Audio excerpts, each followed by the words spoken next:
What's good, Eagles fans? This is your boy, Tone DeShields II. And you guys are locked in on your dose of Chalk It Up. Where no matter if we win or if we lose, we just got to charge it to the game. You guys, a lot of our coaches have decided to speak their minds since coming in. A lot of the veterans have come in to the team, to the training camp thus far. And, we've just been having a lot of guys just sharing what their opinions are about what's to come, about the defense, the offense, even the special teams, veterans coming in, just sharing their opinions about, what they expect from coaches, what they love about the coaches, just what their expectations are, coming into the season. And I got to admit, I like all the things that I'm hearing. But before we get too deeply into the content, before I start to give you guys my spiel, make sure you like, comment, and subscribe to the content, especially if you're new to my content. All that love is greatly appreciated. Without you guys, the content does not move. So please understand your power as supporters. Understand your power as subscribers. Make sure you guys smash that like button. And when you smash the like button, it helps everyone hop up in the live chat, and it helps everything get just a little bit more spicy. So like I said, smash that like button, subscribe to the boy if you're new to the content. But before you even subscribe, I want you to stick around, vibe out with me. Make sure you like what you're hearing. Make sure you like my energy, because at the end of the day, I want to give you guys a dope product. I want to make sure you guys are truly, truly taking in what I'm saying. But let's get into the content. The Philadelphia Eagles coaching staff has been in multiple press conferences. We've seen Shane Steichen talk, the offensive coordinator. We've seen Jonathan Gannon speak, the defensive coordinator. We've seen Michael Clay speak, the special teams coordinator. We've seen several veterans speak their minds: Brandon Graham, Lane Johnson, Jason Kelsey, Miles Sanders, who's kind of that pseudo veteran. He's going into his third year into the league. So he's a good amount of years, a couple years removed from being a rookie. So he's not too far removed from the young guys, but at the same time, they're leaning on him as well. We obviously have seen Jalen Hurts speak his mind as well. And we all know that guy is super fired up. Jalen Hurts said all the right things, in my humble opinion. Now, you can say all the right things, but it also comes with a price. You have to essentially live up to your own hype. You have to live and die by your own sword. And we're going to get into more of that. But I want to show love to everybody that's locked in with me so far. I want to give a shout out to my man, Bobby Philly fan. Thank you so much for being here, young, and I appreciate you. Primetime Stephen Joyce, what's up? How you doing? System of the Knot, my guy, my man been loyal. I appreciate you, my guy. Yo, shout out to System of the Knot, you guys. System of the Knot locked in on the merch shop. He locked in. As a matter of fact, I want to show you guys, man, because this dude, I gotta show my man love, because my man showed me so much love. I gotta do the same in return. Let me make sure I can find it real quick, because my man really showed me love. Here we go, right here. Shout out to my man, System of the Knot. Hold on, give me 1 second. We're gonna get it popping. We're gonna get it popping for you guys. The merch shop is really growing. I really appreciate all the support I've been getting from you guys. Shout out to System of the Knot, man. My man got that Chalk It Up merch hoodie. My man got that Chalk It Up hoodie. You see it? I know you see it. I know you see it. Shout out to my man, System of the Knot, for showing love, man. Truly grateful to that guy. Man, if you guys can lock in on the merch shop as well, the links are available down below in the description. Y'all know how I rock it, man. I love my Philadelphia Eagles. I love my Sixers. I love my Philly sports in general. We got Charges to the Game hoodies as well. Don't get it twisted. Y'all know how I get down. Y'all know how I get down. Y'all know how we giving it up.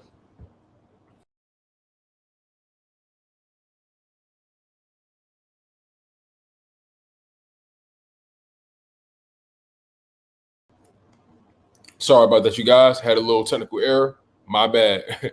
A little technical error. My bad, y'all. My bad. But we're here. We're back again. Shout out to my man, System of the Knot. Like I said, really showed me mad love with that. Showed me mad love. But I got to check out the merch shop. Products is here for you guys to lock in on. Super grateful. Super grateful to you guys.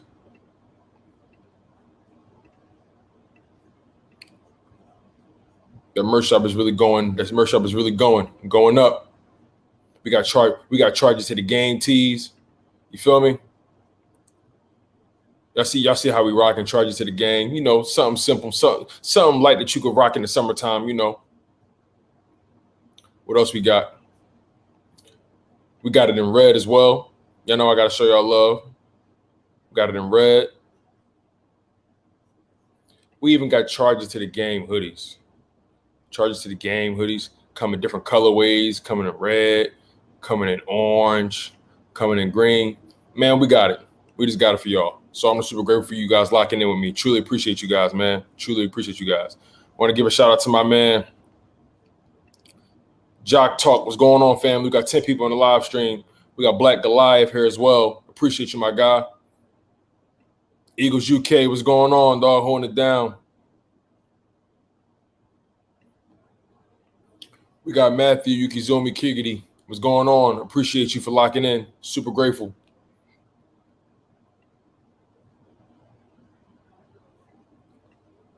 We got Weezy in the building. Weezy, what's good? My man Weezy been rocking with me for a long time. Been rocking with me from the beginning. Super grateful to Weezy. We got Princess Gaming here as well. Super grateful to you guys. So, like I said, Jalen Hurts had his press conference. He was doing his thing, just speaking everything into existence. My man had the energy super high. My man has such an intense personality, but at the same breath and the same token, my man just instills so much confidence in this roster. His ability to really galvanize the troops. Now, like I said, he's saying all the right things. He's saying all the right things. But what does that mean for us in the long run? He has to show up on the field. Now we have people who haven't really been heavy supporters of Jalen Hurts. We got people who've kind of been betting against him. Shout out to Paul44. Appreciate you for locking in, my guy. We got people who've been betting against Jalen Hurts, and that's okay. Pro Football Focus put out their list, which is pretty much garbage. It means nothing. I don't want you guys to hang your hats on that list. That list has done nothing but perpetuate ill rhetoric of our future starting quarterback. Now, the team hasn't officially deemed him as a starting quarterback, but we all know it's his job to lose, right? But I'm supremely excited about what Jalen Hurts is bringing to the table. He's put out a lot of energy that you can't help but to hang your hat on it. My man said rent is due every day, and I ain't missing no payments. We don't plan on missing no payments. We hungry, and we don't plan on missing a meal. That's huge.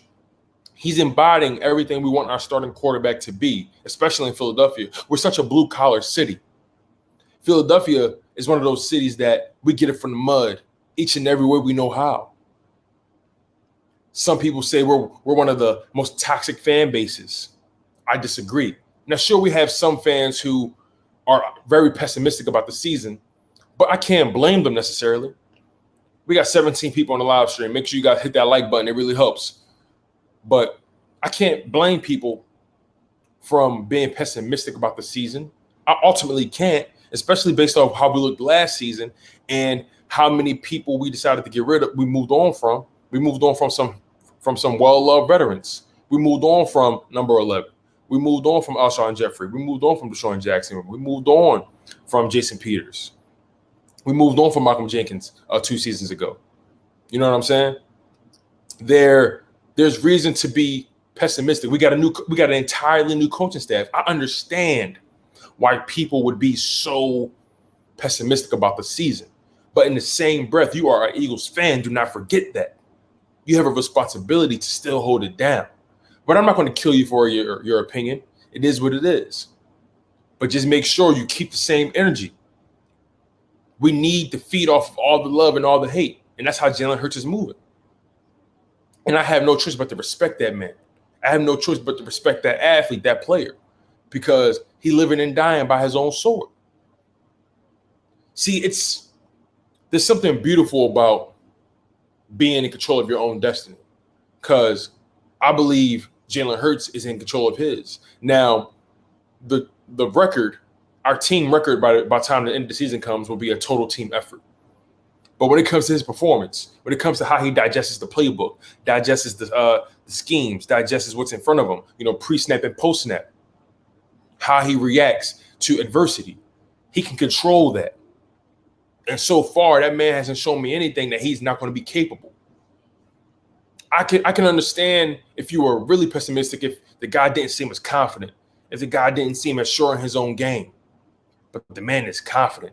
The man is sure. The man is built for tough. You know what I'm saying? Like Tyson said, I want to eat his children. I want to eat his soul. I want to, you know what I'm saying? All praise be to Allah. Like there's a beast mentality inside of Jalen Hurts that you can't replicate. You can't quantify. We got 19 people on the live stream. Make sure you guys like the live stream. It really helps the algorithms. Truly, it makes everything pop up in the suggestions for everyone so they can hop in. We got 20 people here. So grateful, man. So grateful. My man Janetti is in the building. Appreciate you, my guy. Let's go. We got Eric Stewart here. Thank you. I appreciate you. North Philly, you already know. North Philly, 23rd Diamond. That's how I'm rocking. Marvin Truitt, what's going on? I appreciate you, man. Super grateful for y'all. Super grateful. But let's talk about the press conferences. Let's talk about Jonathan Gannon's. I really enjoyed Jonathan Gannon's press conference. Jonathan Gannon gave me a lot of juice to feed on. He gave me a bolt of confidence. Now, he didn't necessarily indicate what the scheme will be. And I don't think he should or would. Why would you want to give up? Why would you want to expose yourself like that? But he made it clear that when he came into this situation, he didn't have a scheme. He told Nick Sirianni at that interview straight up, I don't have a scheme. My goal is to mold my scheme to my personnel. My goal is to put this roster, these players, these athletes, these people in the best possible positions to succeed. That's what a good leader does. There's a responsibility that comes with leadership. You have a responsibility to put your cohorts, you have a responsibility to put your colleagues, your subordinates in the best positions to succeed. You're not going to send a plumber to do an electrician's job. You're not going to send an electrician to do a carpenter's job. Everyone has a role. Everyone has a specialty. Everyone has a skill set. Everyone has a tool belt, and his job is to maximize every tool in their tool belt and to put them in the best positions to be the best players they can possibly be. And sure, you may have players who are uncomfortable with the change. You may have certain players who are, especially veterans on our team. You may have players who are used to a certain way of approaching the game, especially on defense. But like Jonathan Gannon said in his press conference, I expect my guys to do what's best for the team and not for themselves. You see, there was a lot of self-preservation in this previous coaching staff that we had with Doug Peterson and his colleagues, so on and so forth. It seemed like everyone was just holding on for dear life. It seemed like everyone was just doing what was with their own interest. There was no cohesiveness. There was no continuity. And there seems to be a thread that's constant between head coach, DC, OC, and special teams coordinator. Putting guys in the best positions for them to succeed so the team can succeed. Maximizing what they actually do have and not focusing on what they don't. Jonathan Gannon has a principle that he prides himself on, that he's going to pride this team on, especially this defense. Hustle, intensity, technique, and what was the S? I can't remember, but he calls the hit principle. He calls it the hit principle. And I can't help but to love that. Coming in with a mantra, something for players to believe in. Coming in with the culture. The culture is starting to build itself. The culture is starting to develop, not just amongst these players, but amongst these coaches as well. There's a constant theme between these guys. And that's technique fundamentals, chemistry. You can't bet against that. It's important for all these coaches to be on the same accord. Jonathan Gannon has won me over. A lot of people were doubting him. They still are. Now, these guys haven't coached a game yet. Let's make that very clear. And we're going to talk about the OC, Shane Steichen, as well. But these guys haven't coached a game yet. So I want to make that very clear. They still have a job to do. But so far, they are showing that they are capable and they want the responsibility of galvanizing their troops. I don't sense fear. I don't sense apprehension in their voice, in their path. I don't sense doubt.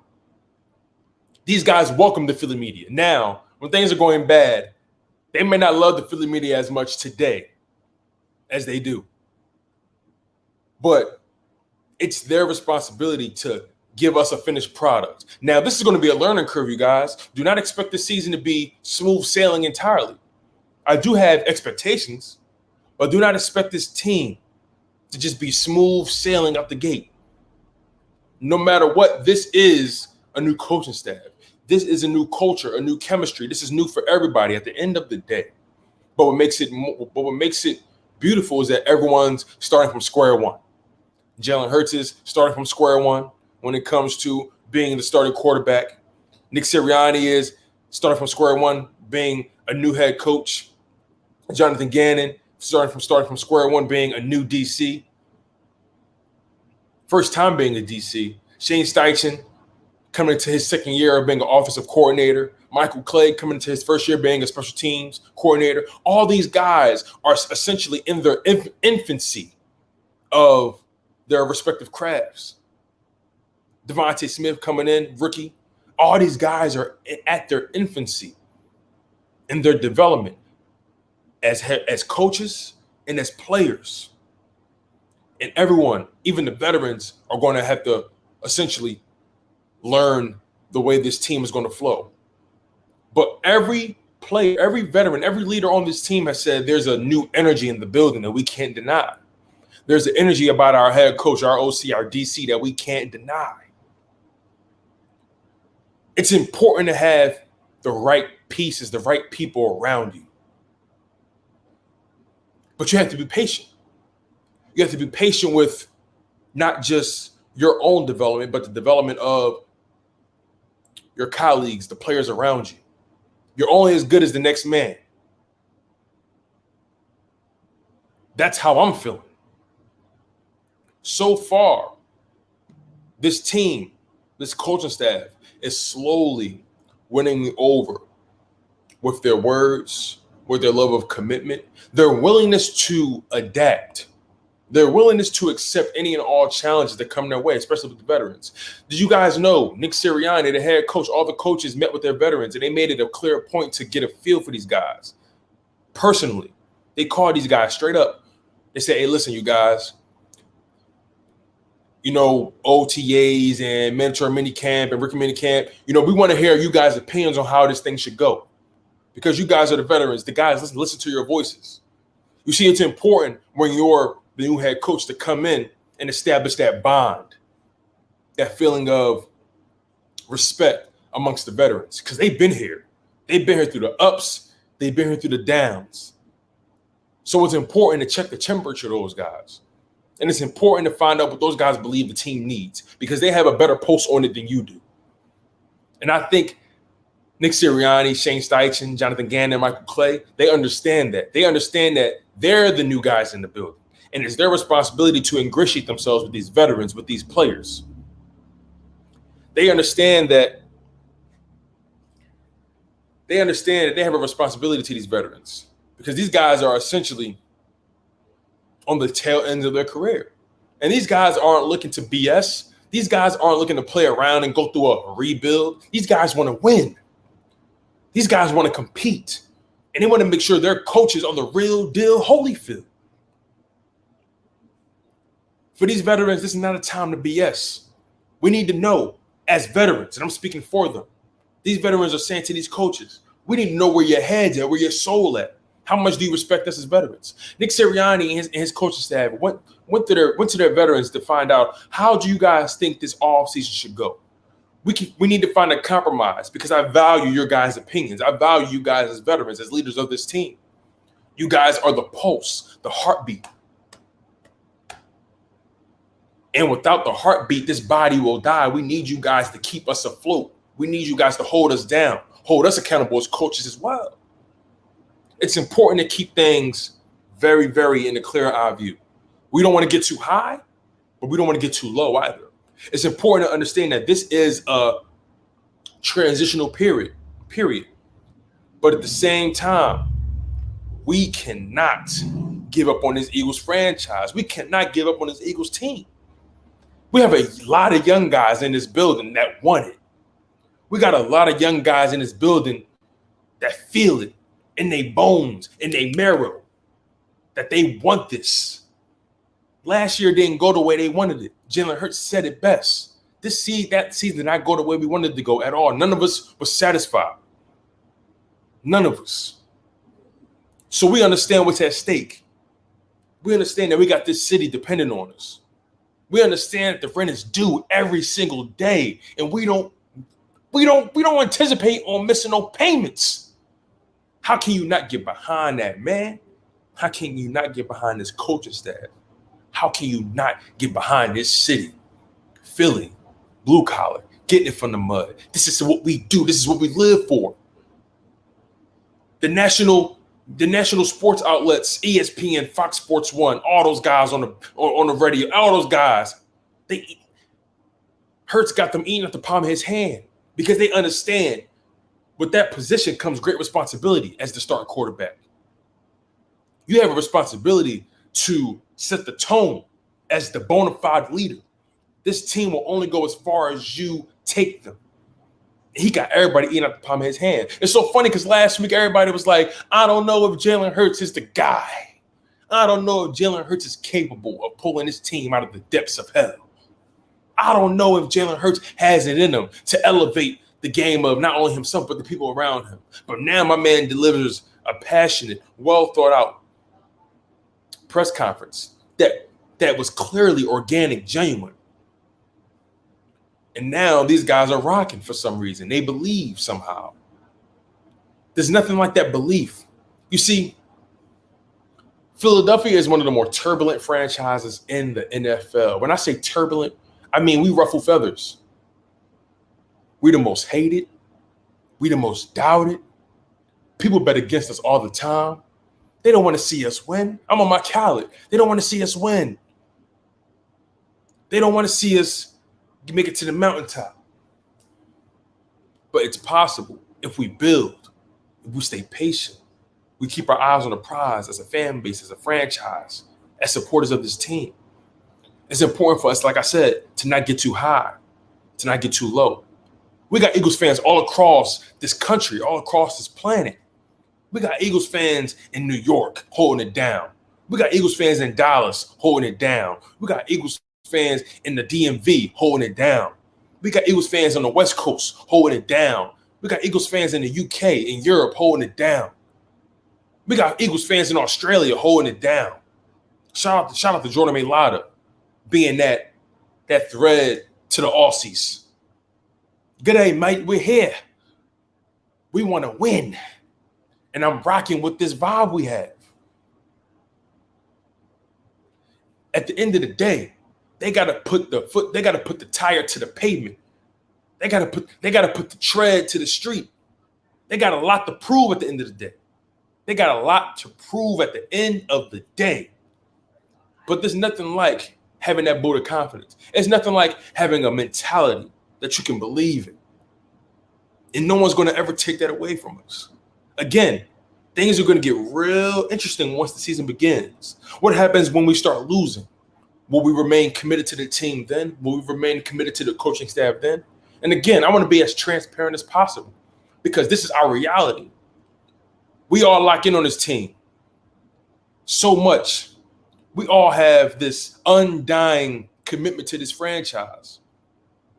But like I said, and I'll say it again, it's important for us to not get too high and not get too low.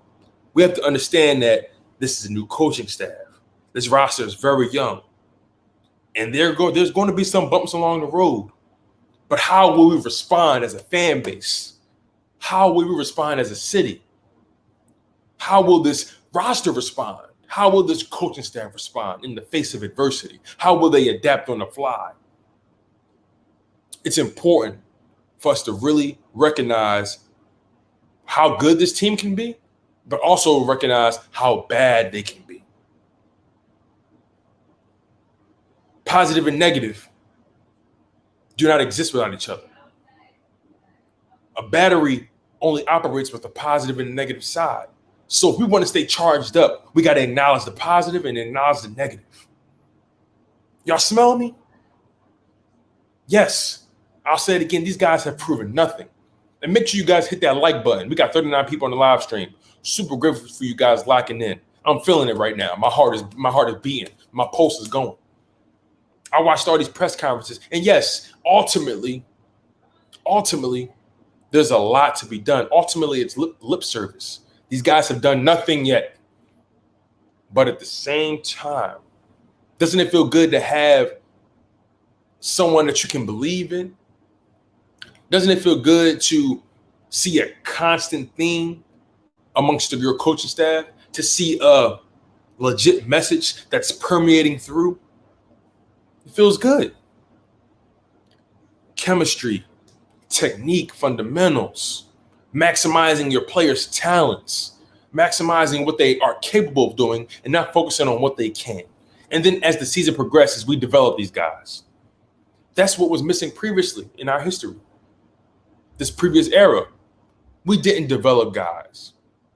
Our previous franchise quarterback had a super high moment.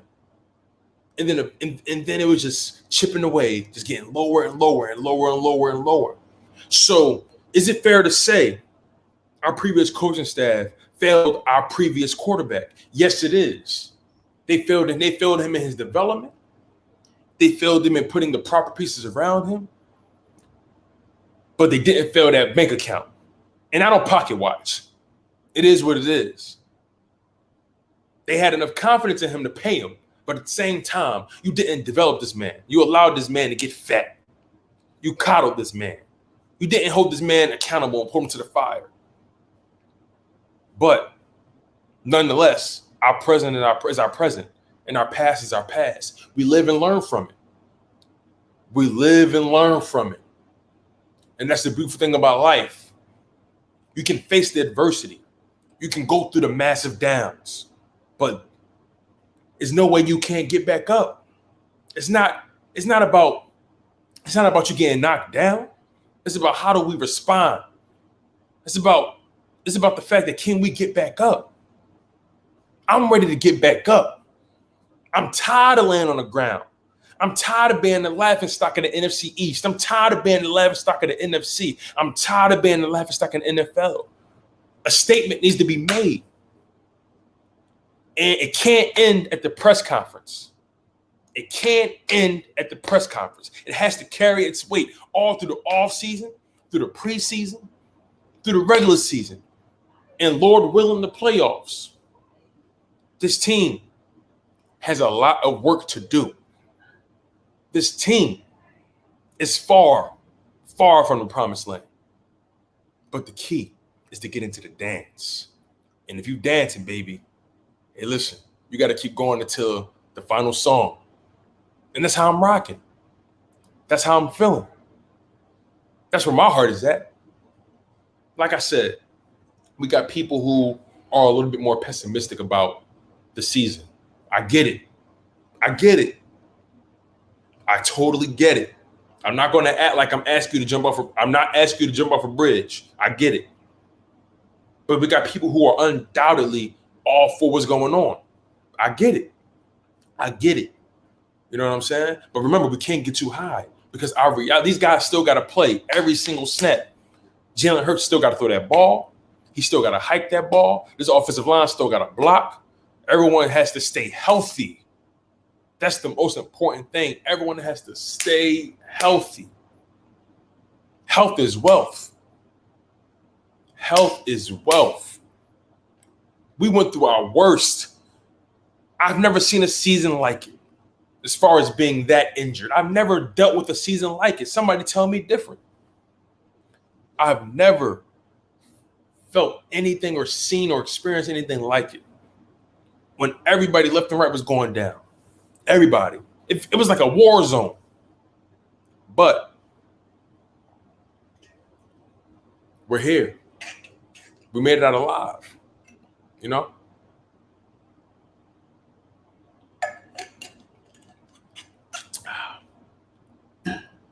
You guys, this defense has a lot of questions. This offense has some questions. But from what I'm hearing, from the word around the league, the people that have worked with Jonathan Gannon, from the people that have worked with Shane Steichen, from the people who have worked with Nick Sirianni, their specialty is maximizing what's in front of them. Their specialty is getting the most out of their roster. I like that because this roster isn't the most talented, not by a long shot, especially on defense. All our talent rests in our front seven, in our single cornerback and Darius Slay. That's where our talent really lies on defense. But there's some age up there. We have a lot of inexperienced guys at that cornerback 2 and slot positions, even in the safety positions, excluding Rodney McLeod, he's a veteran, excluding Anthony Harris, he's a veteran. There's even some young guys in the linebacker room, a lot of them. But what's important is the fact that competition is being established. What's important is the fact that these guys know everything is food. And you can't eat unless you get a plate. This is the type of culture I love. You eat what you kill. In this offseason, it's going to be a lot of killing going on. And not everybody going to be able to eat. Not everybody going to get that starting position. Not everybody going to be able to make the 53-man roster. Hopefully it grows. Hopefully the 53-man roster grows from 53 to 55 or 60. Who knows what it may grow to. But everyone's not going to make that starting lineup. Everybody's not going to make that 53 or 60-man roster. Who knows what it'll be.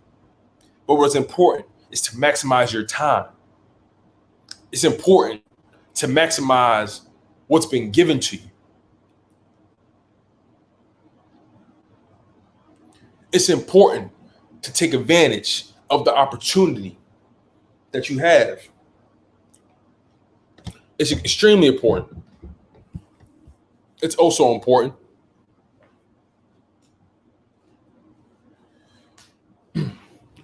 we can't waste time. None of these players can waste time. But why would they, right? A lot's on the line. A lot's on the line. Shane Steichen, Nick Sirianni, Jonathan Gannon made it very clear. You eat what you kill. You keep what you kill. You want it, go get it. You want to be a starting guy? Go get it. Go get it. You got to show me. You got to show me. And I respect Eagles fans that's saying to the entire Eagles roster, you got to show me. How can I be mad at them? How can I be mad at an Eagles fan who is saying, okay, I hear what you're saying. Prove it. Prove it. Lofty goals, right? Prove it. You got to show me. Make me believe you. Where your soul at? Okay. So Nick Sirianni, Jonathan Gannon, Shane Steichen, Michael Clay, we're here, y'all.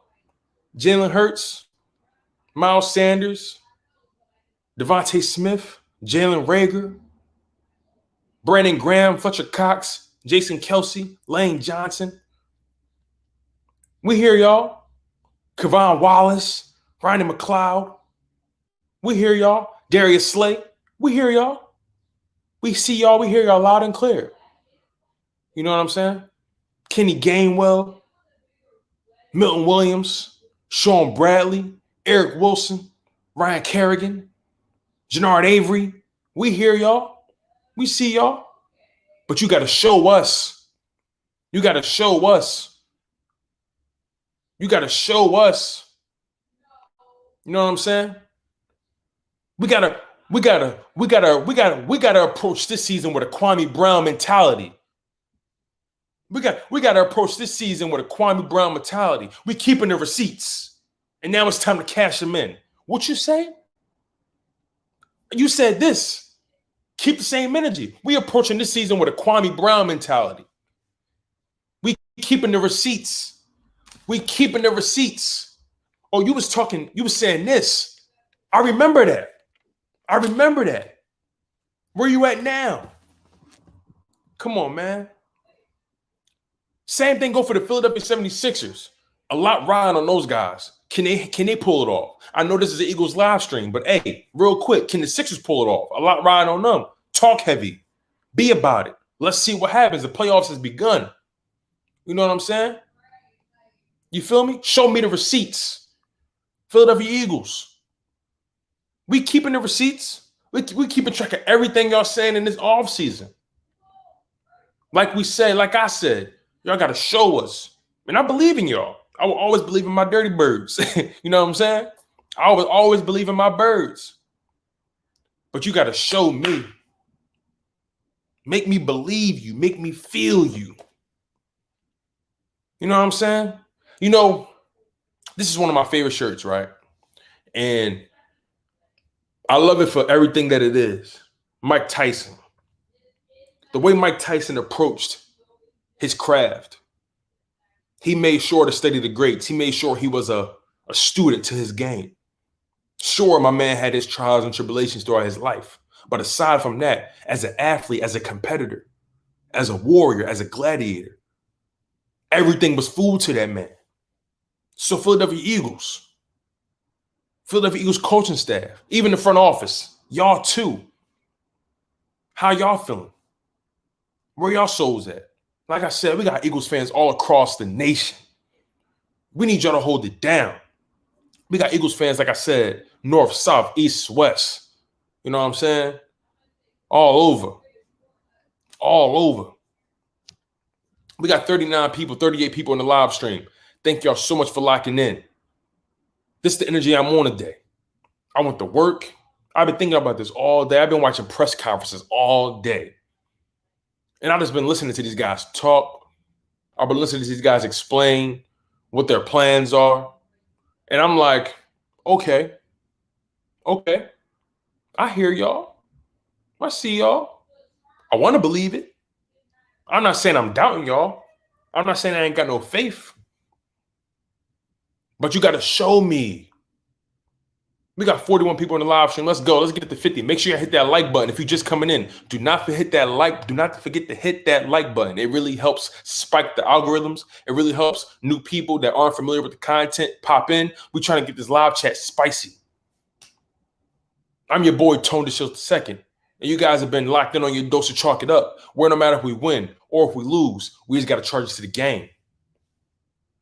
You see, when I was creating this content, when I was creating my slogan, my theme for this content, chalk it up. Where no matter if we win or if we lose, we just got to charge it to the game. This game comes with its lumps. It comes with its bruises. It comes with its ups. It comes with its downs. But are we going to remain consistent as a fan base? Some things we can't control. We just voyeurs to the situation. You know what I'm saying? We're just wallflowers. All we can do is just see and watch everything play out. That's all we are. But without us, there's no pulse to this fan base. We established the culture of Philadelphia. You know what I'm saying? No matter if things go bad, we just got to charge it to the game. It is what it is. Win or lose. And if people hating on us, hey, y'all charge it to the game. It is what it is. Win or lose. You win some and you lose some. But you live. You live to fight another day. Rest in peace, John Witherspoon. You feel me? I have no choice but to support this Eagles team the way I do. I have no choice but to give this team all that I have. You know what I'm saying? My thing is, I've been an Eagles fan for a long time, for as long as I can remember. And this team had one constant, that they never gave up, that they never just threw in the towel. You know what I'm saying? That's why it broke my heart to see number 11 do what he do. It broke my heart to see a number 11 throw in the towel like that. Granted, the organization didn't do him any favors, but to throw in the towel like that just broke my heart. Just broke it. But it's okay. Not everybody is designed with the chemical makeup to last here. It takes a special kind of breed of animal, beast, person. It takes a special moxie. You feel me? It takes something special. It takes something special. You know? But I'm grateful to you guys for being here. Super grateful to you guys, man. You guys have been locking in for so long to the content. You guys have been loyal to me. How can I forsake y'all? How can I not give y'all my heart? How can I not give y'all my all? When people support you, it's important to make sure you give them all of you as much as you possibly can. With all, with all due respect, within reason. But I'm grateful for being able to be an Eagles fan. I'm saying the NFC East makes the NFL run. There are two divisions in the league. There are two divisions in the NFL that make this ship go. I don't care what nobody say. There are two divisions in the NFL that have the most significant rivalries that power the ship of the NFL. That's the NFC East and that's the AFC North. There are no rivalries like it. We are primetime television. When the Eagles and the Giants and the Cowboys and the Washington football team, when things look, they talk about us even when things are not going good. Think about that kind of power. Think about that kind of power. The AFC North. You know what I'm saying? Steelers, Browns, Baltimore Ravens, Bengals. That rivalry is bloody. Their rivalry is real. Those teams hate each other respectively, just how we hate the Giants, just how we hate the Cowboys, we hate the Washington football team. I think I hate the Dallas Cowboys a little more than all of them, though. But nonetheless, what I want to say is I respect my rivals. Let's be totally real. The Dallas Cowboys have a very, very, very respectable roster. Offense is loaded. Defense, young, but I think they can be good enough to really give us a headache, be good enough to help the team get where they need to be. And yes, I'm an Eagles fan, but we got to talk about the reality. It's very reasonable for the Dallas Cowboys to win this division. It's very reasonable to think that. The New York Giants, that team is coming into their own. That head coach is establishing a culture. They're responding to him. You saw that defense coming into its own as the season progressed. Again, I acknowledge my opponent. I acknowledge my rivals. What kind of fan would I be to ignore my opponents? Don't sleep on anybody. The Washington football team, that defense, best defense in the division. Best defense in our division, easily. Offense, pretty good. All they're missing is a quarterback. Our roster is the least talented out of all the rosters in the NFC East. That's just a reality. But you know what they lack? They lack something that they can never quantify, something they can never replicate. And that's something we have. They lack a certain level of grit, a certain level of moxie, a certain level of commitment to their respective franchises. You know what I'm saying? And again, I respect my opponents. I respect my rivals. I acknowledge success. I acknowledge talent, game, respect, game. Real recognize real, bottom line. Shout out to my cousin, Tyreek, rest in peace. Long live Reds, long live Reek. Real recognize real, bottom line, and that's how I'm rocking. You got to acknowledge what's in front of us. The Dallas Cowboys have a very good roster. The New York Giants have a very good roster. Daniel Nichols will hold them back, though. Washington football team have a very good roster. Ryan Fitzpatrick will hold them back, though. They have some Fitz magic, but that always runs out. It's spotty at best. It's called magic for a reason. Magic don't last forever.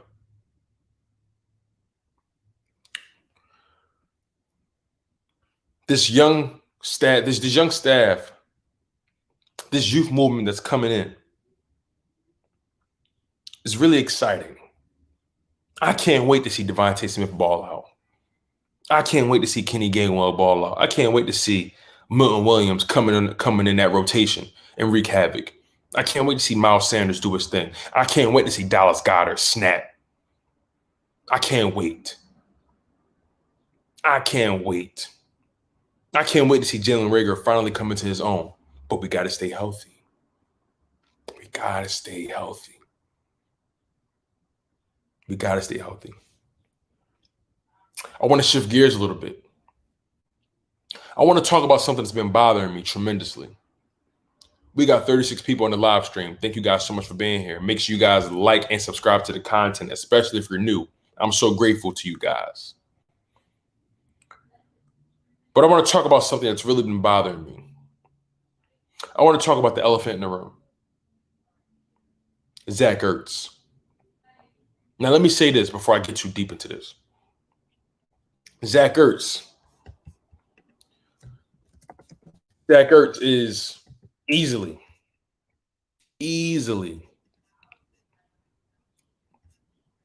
the best tight end in Eagles history.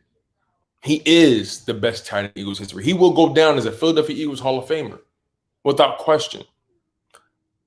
Zachary Ertz, born November 10th, 1990, age 30. My man went to Monte Vista High School in California. Went to Stanford for college.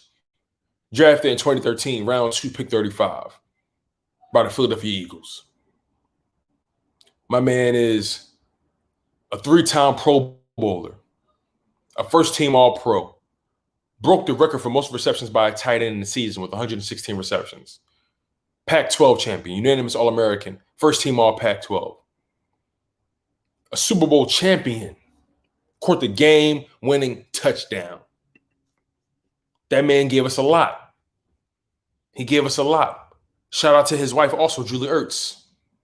World Cup champion for Women's USA football, Women's USA soccer. I want to give this man his flowers. I want to give this man his respect. I want to give this man his respect. For his career, played 117 games, 561 receptions, over 6,000 yards, averaged a little over 10 yards per reception, 36 touchdowns. Like I said, I want to give this man his respect, his flowers.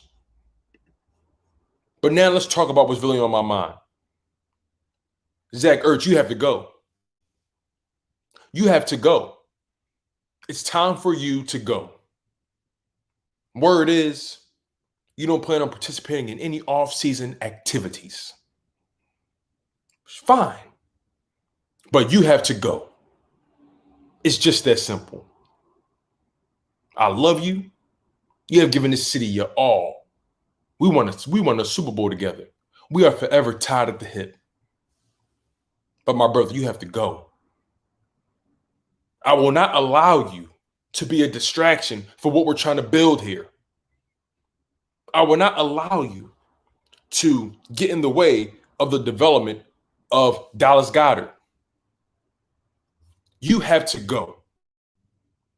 I refuse to allow you to be a distraction to these young guys. I refuse to allow you to hold this team hostage. Let's be frank. They offered you 2 contracts. You turned them down. Sure, you wasn't getting Travis Kelce money. Sure, you didn't get George Kittle money. Sure, you didn't get Austin Hooper money. And I think you're better than Austin Hooper. But we can have that argument another day. Sure, you didn't get that money. But I refuse to allow you to hold this team hostage, to hold this movement hostage. You could report to the team. You could be a team guy. You know what I'm saying? At the end of the day, you're under contract. So why not rock out, right? You've been in this league for quite some time. You played over 100 career games, 117 to be exact. You are an 8-year pro, I believe. You are an 8-year pro. Drafted in 2013? Yeah, you are about 1, 2. You are an 8-year pro going into your 9th season. Going into your 9th season. Now, 30 years old. In my humble opinion, you are now on the decline. So why do you think you would get big time money from the Philadelphia Eagles knowing where we are financially? They offered you 2 contracts. And as a matter of fact, I'm actually glad you turned them down. Because that contract would probably hold us hostage. And that would not allow us to find out what we have in Dallas Goedert. I would not allow you to get in the way of that man. I feel like Dallas Goedert is going to explode this year. I feel like Dallas Goedert is going to explode this season. And don't get it twisted, my brother. I want you here. I wanted you here, actually. Past tense.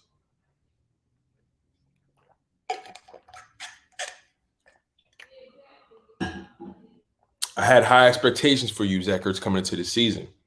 Now, last season wasn't your best. You were injured for the most part. Didn't really play. Didn't really have the chance to get your legs under you. I understand. I completely and utterly understand.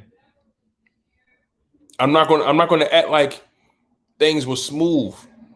Even in 2019 when things weren't going the best, you were still productive. You know what I'm saying?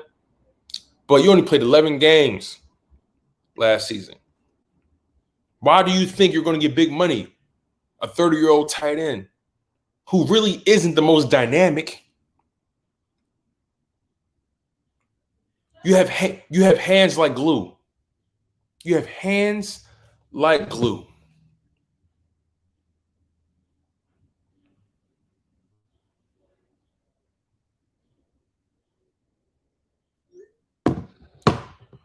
You have hands like glue. You are a superb route runner. Superb. One of the best. You are one of the best route runners. One of the best. But after you catch that ball, you do nothing. You have no rackability. You get no yak. You break no tackles. I'm sorry, but Dallas Goedert, that man has the potential to be dynamic with his athleticism, with hands. He has great hands. Dallas Goedert, his only thing about him is he has to stay healthy. And I think he can do it. Everyone was hurt last year, so I'm not going to hold that against him. Everybody was hurt. I'm not holding no injury against nobody last season. Everybody was hurt. Even you, Zach. So I'm not holding your injuries against you. But you're 30 years old. You're a 30-year-old tight end. Your birthday's November 10th. You're going to turn 31 mid-season. Shout out to Mr. Softy. Ride past the crib almost every single day, interrupting my live streams, but it's okay. Everybody got to get how they live. But Zach Ertz, you will be turning 31 in November. You will be turning 31 in November, and you're expecting the Eagles to give you a long-term commitment, a big contract? It makes no sense, especially knowing what they have or potentially have in Dallas Goedert. Dallas Goedert has shown us over the past 3 seasons how dynamic he can be. He has shown us with little snaps he's gotten because of you, with little time he's gotten, he's shown us that he can be dynamic. He's shown us. That's just how I'm feeling. So I refuse to allow you to hold us hostage. You see, Anthony Perry brought up a good point. Shout out to Anthony Perry. He said Selleck did it right. He knew his time was coming, but gave Ertz his lane. And let's not act like Brent Selleck wasn't reliable for us. Sure, he wasn't the fastest. He wasn't the fastest at all. Wasn't even the best route runner. But somehow he found a way to get open. And for some reason, every time you threw him that ball, he caught it. Brent Selleck was a consummate professional. In my humble opinion, a well-respected Eagle. Why not an Eagles legend? Brent Selleck, he stuck around with us, won the Super Bowl. He was legit. He was also a legit blocker, which is something that you're not as Zach Ertz. You're not a good blocker. Dallas Goedert is a better blocker than you. So sure, you have hands like glue. Sure, you're a great route runner, and I don't want to take that away from you. But you're getting older. You will lose a step. And this offense is designed for rackability. This offense is designed for yak. And that's not your game. And if you're going to hold us hostage, if you're going to become a distraction, then it's time for you to go. It's time for you to go. No love lost, my brother.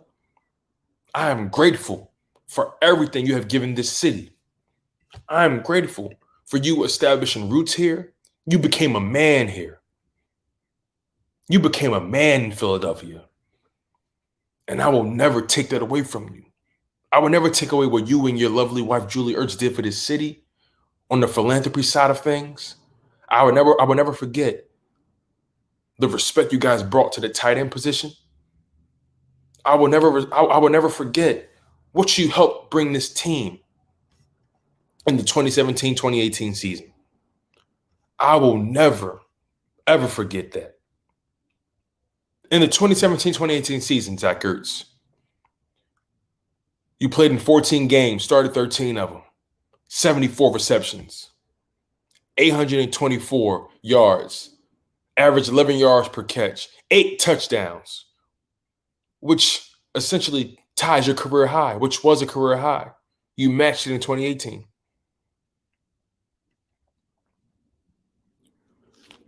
Accumulated 46 first downs. Again, you missed games. In that Super Bowl run, you caught the game-winning touchdown. I'm not going to deny what you've been giving us, man. I would never. But you cannot be a distraction to what we're building here. It's either you with us or you against us. Make up your damn mind. But I think you already have. By not showing up to off-season activities, by not participating with the other veterans, having their respective press conferences, showing that they're committed to this team for the now and for the foreseeable future. So you've made your decision, and I've made mine. I still got your jersey. I have your Super Bowl 52 jersey. I bought that jersey the moment we secured our Super Bowl appearance, our Super Bowl berth. I bought that jersey. I had the option of buying an Alshon Jeffrey jersey, Super Bowl edition. I had the option of buying a Nick Foles jersey, Super Bowl edition. I had that option, but I bought yours. I bought yours, Zach Ertz, because you want to know why? I felt like you would be the wild card in that game. I felt like if we was going to live and die by anybody to catch that ball, it would be you. And it was. You caught the game-winning touchdown. And I am forever grateful. But bygones are bygones. Bygones are bygones. I will never get rid of that jersey. I will never dismiss it. I will never do what irrational fans do and burn it and do dumb stuff. No, my man. That's a legendary jersey. Zach Ertz, game-winning touchdown. Super Bowl 52 patch. I'm holding it down like that. Why can't you? But it's okay. Self-preservation is taking over. And that's typically what happens. That's typically what happens when you get to a certain point in your career. Self-preservation begins to take over. You see the light at the end of the tunnel. So you try to get all the coin you possibly can. I respect the game. I charge it to the game. I charge it to the game. It's a part of it. It's a business. And I'm not mad at it. I just wish you handled your business a little better. I just wish you was committed to this team a little more. But again, like I said, when you get to that certain point of your career, self-preservation becomes paramount. You start to look at things through a certain lens. And I get it. I get it. I'm not mad at you, man. Just move on. Howie Roseman, find a trade. Make it happen. Make it happen.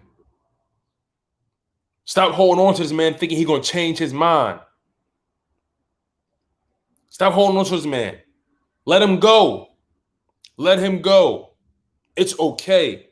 No love lost. Let him go. Free him. Do what you have to do. Free this man. It's no love lost. Trust and believe it's not. I can't jack the fact that by you not being there and you're still in the contract, that's a bona fide distraction. You're sending a message. Sure, you feel undervalued. Sure, you felt like you were worth more than what they put on the table, but they offered you a contract, 2 of them. This team has to make sure they got money on the books for everybody else too. So like I said, I understand what you're trying to do, Zach, and I don't hate you for it. I'm not mad at you for it, my brother. Trust and believe. Do not mistake this passionate rant for hate. Do not take this passionate blurb for disrespect. Please, my brother, please do not take this as disrespect.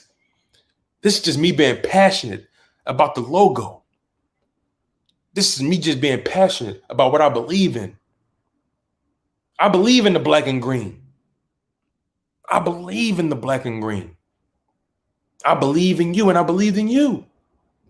Present and past tense. I would never, ever dog you. You gave this team too much. You gave this community too much. I will never dog you.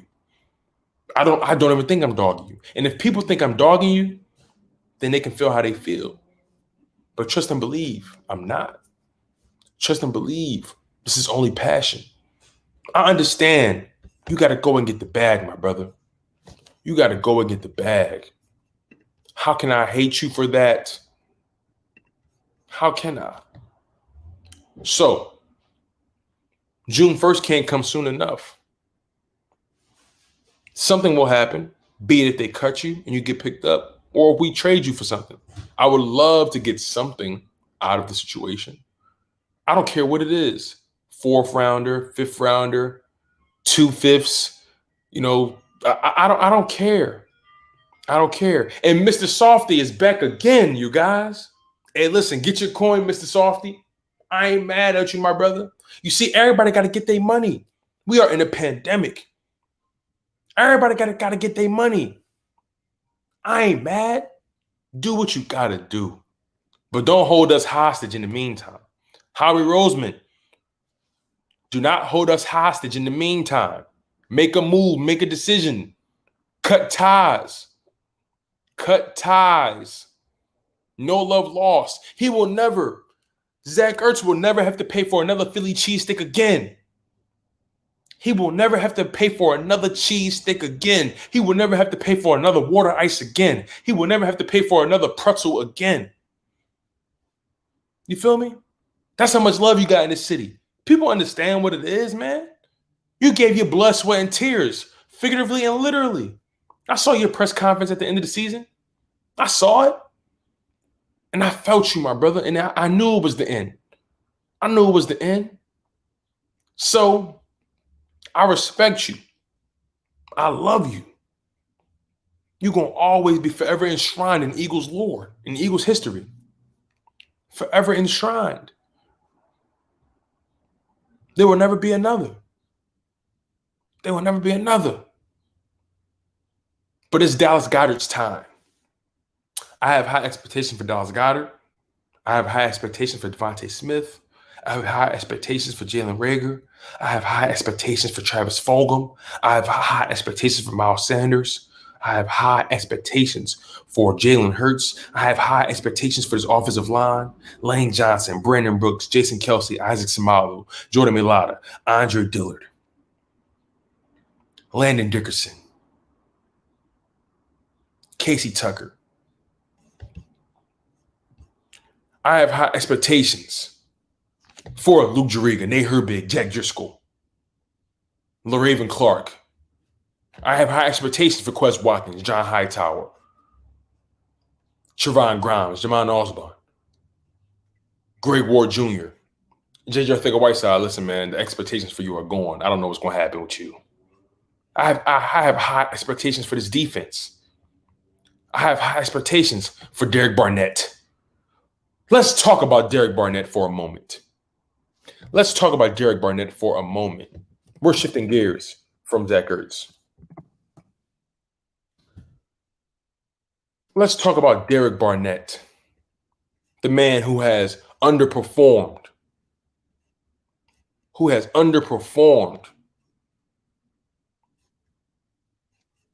Derek Barnett has underperformed. Let's make it very clear. Derek Barnett, defensive end, 6'3", 259 pounds, short arms, undersized for the position technically, lacks length. 24 years old, summer baby, born June 29th. Nashville, Tennessee, went to the College of Tennessee. Drafted first round, pick 14th overall by the Philadelphia Eagles. And you only have 19 and a half career sacks, my brother. You only have 19 and a half career sacks. You are underachieving. You are underachieving. You are underachieving.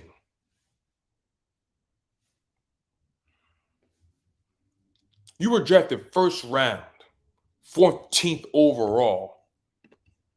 Played 4 seasons in the NFL. 4 seasons. So in totality, that equates to 64 games. You've only played in 48 of them. You know what that means? You have missed. How many games is that? You have missed more than 20. You have missed almost 20 games in your career. You have missed out of 64 possible appearances you could have made. You have only played in 48 of them. 48. You've missed 16 games. You missed the whole season, basically. You have basically missed an entire season.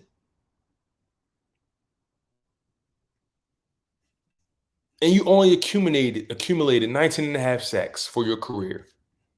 That's not first round potential. That's not first round value.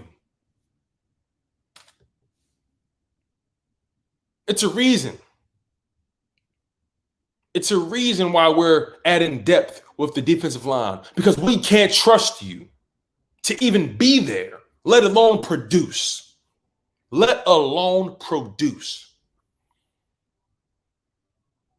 I had a lot of high expectations for you when we drafted you. You were a shocker pick. We drafted you because of the Tennessee Reggie White connection. You broke Reggie White's Tennessee sack record. And you have only given us 19 and a half sacks. It's some studs that give you that in the season. It's some studs that give you 20 sacks in a season in 4 years. Come on now. The least you can do is give us 8 minimum a season. The least you can do is give us 8 sacks minimum. That's essentially a sack every other game. But no, that has not been your MO. You have been MIA. You have underperformed. You have not wreaked enough havoc. Now, let's be totally clear. Let's be very clear about something. You have made, in particular, during their Super Bowl season, when we drafted you, in particular, you have made very significant plays. I will give you that. You haven't been as healthy as 2017 and any other season. 2017, you played 15 games. 2018, only played 6 games. 2019, 14 games. Okay. 2020, only 13 games. You have to stay healthy. You have to stay healthy, my man. In 2017, you gave us 5 sacks. In my opinion, it's not enough for a first-round defensive end. Not enough. Not enough for an edge rusher. Not enough. You only give us 5 sacks. Excuse me. 2018, only gave us 2.5 sacks. Huh? Sure, you only played 6 games, but 2019, played in 14 games, gave us 6.5 sacks. So technically, 2019 was your best season. 2 forced fumbles, 6.5 sacks. But my guy, you're not wreaking enough havoc to me.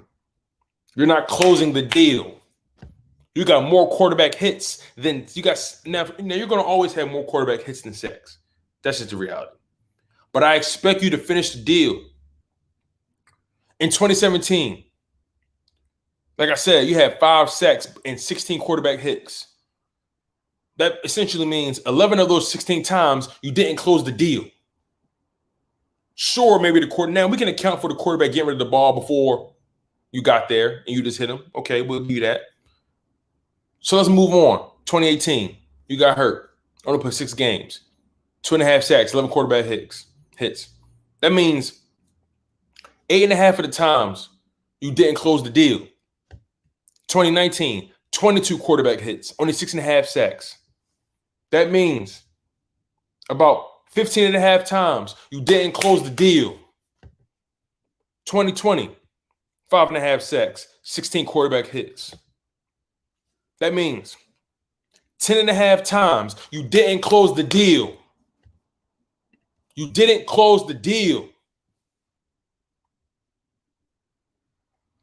Come on now. Derek Barnett, you have to close the deal. We got 27 people on the live stream. Thank y'all so much for being here. Super grateful. Super grateful for you guys locking in. Make sure you guys hit that like button. I'm just going off right now. I'm giving y'all my heart right now. This is how I'm feeling right now. Derek Barnett, I honestly doubt they're going to extend you past this season. I doubt it. Just being honest, I doubt it. If they do, you better ball out. You better play all 17 games, and you better have double-digit sacks. That's the only way you get an extension in my book. That's how I see that. Let's talk about some other guys.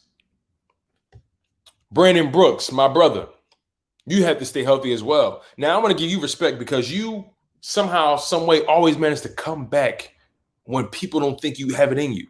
But Brandon Brooks, you got to stay healthy as well. You got to stay healthy as well, Brandon Brooks. This cannot be the season with another Achilles tendon tear.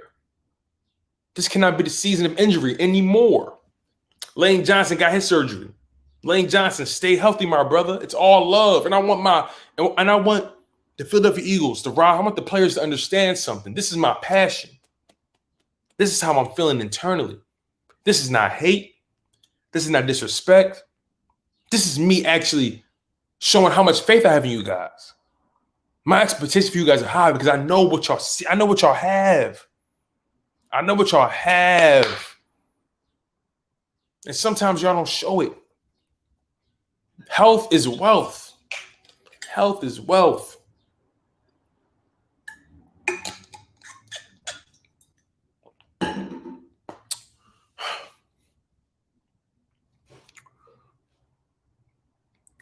The young guys are looking up to you guys.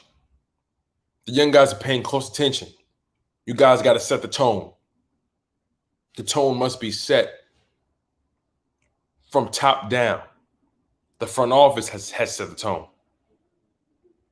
The coaching staff has to set the tone. The veterans have to set the tone. The offense has to set the tone. The defense has to set the tone. The special teams has to set the tone. This is a very important year. Not because we're Super Bowl contenders, because we're not. We're not. This is the year to find out what we have.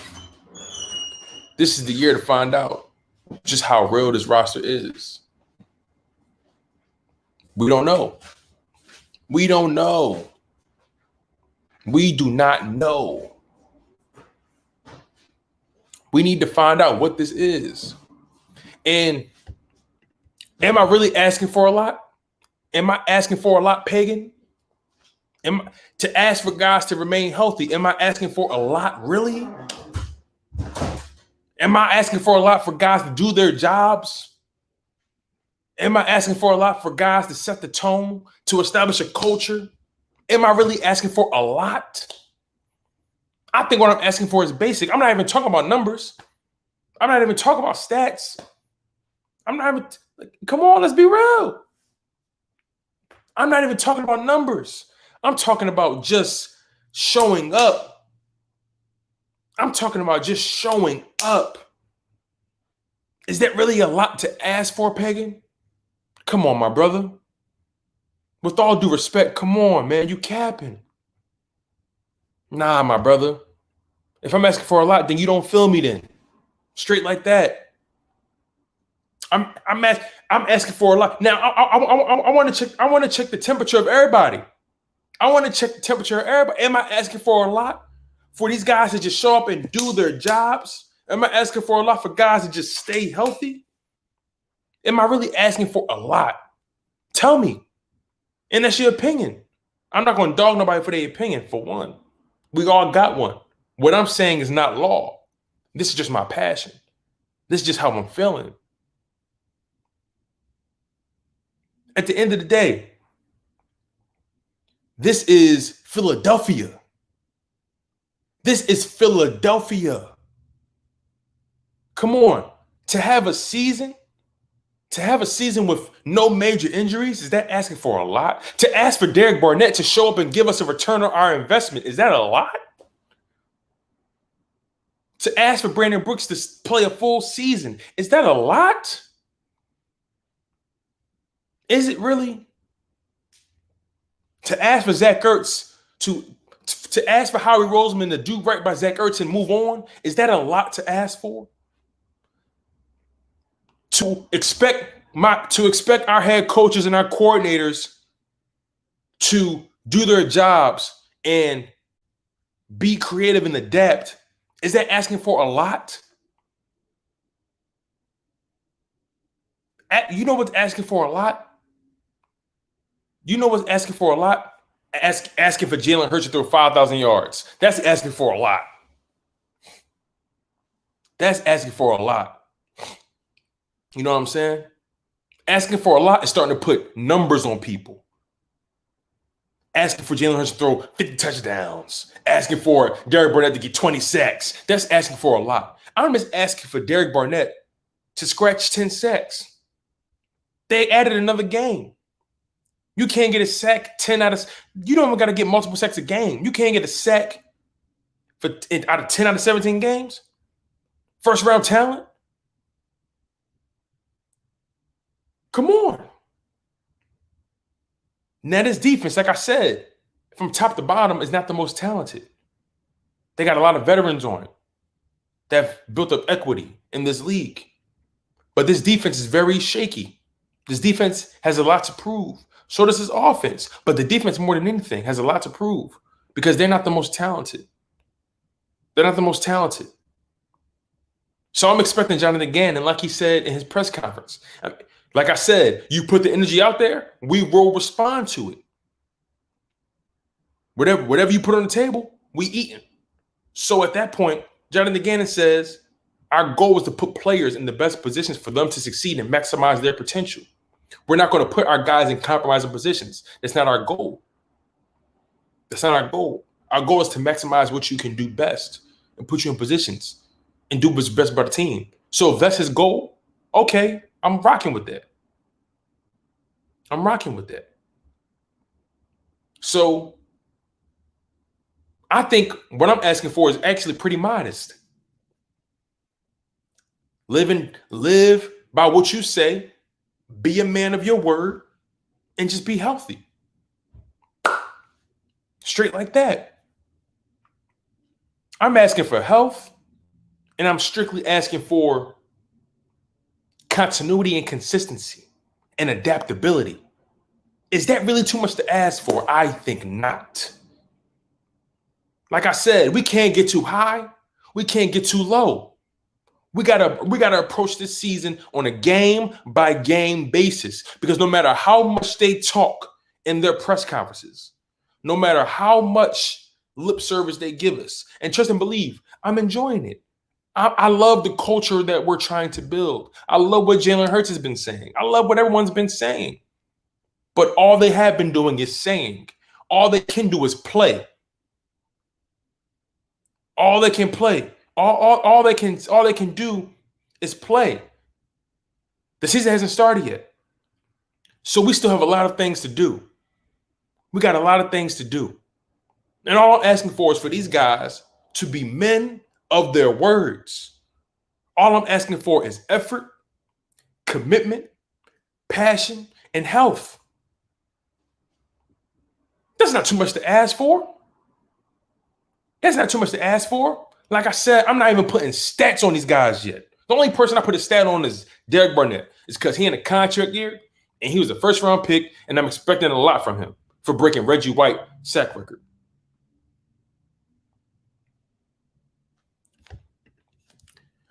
Pagan 180. He says, manage your expectations. It's an evaluation year, but you cannot control injuries, dude. Of course we can't control injuries. Of course. But we've been healthier. It's known.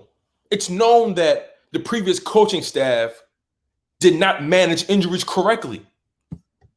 It's known that they did not manage their injuries correctly. It's known that their previous coaching staff gave too much power for their players to go out there and just do what they wanted. It's known that our practice habits were lackluster. It's known. So a way to control injuries is properly getting these guys conditioned, holding these guys accountable in practice, having these guys perfect their technique so they're not relying so much on pure athleticism and sacrificing their bodies. These players at times have to be saved from themselves. I've never experienced more injuries in the coaching era than the Doug Peterson era. Tell me something different. That's not an accident. That's mismanagement. That's mismanagement. So trust and believe, my expectations are being managed, Pagan. Don't get it twisted. Like I said, and like I've been saying, if you've been listening, we can't get too high. We can't get too low. We got to take this on a game-by-game basis. But stay healthy at least. Manage the roster, at least manage, conditioning at the very least. Yes, it's an evaluation year. Sure, everyone's being evaluated. Everybody's being evaluated, even the GM. Everybody's being evaluated. Duh. That's a given. That's a given. I'm expecting progression. I didn't say we were Super Bowl contenders. I didn't say we are going to go crazy in the playoffs. My expectations, in my humble opinion, are pretty well managed. I haven't even talked about the playoffs. I haven't even discussed a record currently. Now, I do believe, now that I brought it up, I do believe this team can possibly go 10-7. But that's possibly. That's all possibly. Like I said, man. Like I said, this team has one job this year: to get better. This team has one job this year: get better, show consistency, show competitive nature, show grit, show growth, show development. Is that too much to ask for? Is that too much to really ask for? I think not. And I will not be convinced any other way. I will not be convinced any other way. You know what I'm saying? These guys are with these coaches are with these players every single day right now, for the most part. You know what I'm saying? Every single day. They're going to be with these guys every single day. So my thing is, a culture is not built overnight. No one said that either. No one said that either. But when you enter a season, it's your responsibility to establish clear-cut goals. When you enter a season, it's your responsibility as a coaching staff to establish a precedent, to establish clear-cut goals, to establish a mentality. It don't take that long to establish a culture, because you lead by example. You lead by example. So far, a culture, you can make an argument, a culture has already been set, and that's competition. Every single press conference I've seen thus far, competition has been a constant narrative. So the culture is already being developed. The culture is already being implemented. Already. That's how I'm rocking. And like I said, it's very important for us to not get too high. It's very important for us to not get too low. Those are all very important, because we're not contenders. We have nothing to hang our hats on as a franchise right now. That's a fact. That's a fact. Let's make that very clear, you guys. We have nothing to hang our hats on right now. But let's make one thing clear. Let's make one thing clear. This team has been, in years past, has always been competitive. This team has always been competitive, no matter the circumstance. No matter the circumstance. Let's think about it like this, you guys. Let's think about it like this. In 2012, we went 4-12. In 2013, we went 10-6. In 2014, we went 10-6. 2015, 7-9. 2016, 7-9. 2017, 13-3. Super Bowl season. Then went 9-7, 2018 and 2019 respectively. Then 4-11-1 in 2020. So this team has not been consistently good in quite some time. This team has been on a roller coaster for several seasons. This team has been on an emotional roller coaster for several seasons. But at the same token, what's interesting is, just as quickly as we can get bad, is just as quickly we can get good. But I say all that to say, let's manage our expectations nonetheless. And also, let's recognize the real. We have a new coaching staff, so there will be a learning curve. If you've been tuned in into this entire live stream, you will see the full narrative that I'm trying to paint here. The full narrative I'm trying to paint here. We have a true chance to build this roster perfectly because we have the assets to do it. We got the right contracts to do it. And what I mean is, most importantly, the quarterback position. Jalen Hurts is entering his second season, meaning he has 3 years left on his contract this season and 2 more seasons after that. This is the perfect time to find out what he is, what he's capable of, and building this roster. He's on a rookie deal. So, in my humble opinion, this team can turn around rather quickly, whether you want to believe it or not. If we make the right decisions with our assets, because we already made the right decision bringing in Devontae Smith. He's a culture setter in and of himself. But if we make the right decisions in next year's draft, if we make the right decisions next year in free agency, not overpaying for guys, really trying to develop and build. See, the reason we're in the position we're in is because we haven't developed properly and we have dumped too much money on the wrong free agents. This is why we're in the position we're in, if we're being completely honest. We've sucked at development, and we've sucked on identifying talent. And we also sucked when it came to handling our money. We've spent more on free agency than actually our own draft picks at times. That's crazy to me. That's crazy to me. That's crazy to me. We have sucked at development. I think we all can agree on that. The Doug Peterson era, who have they developed? Who?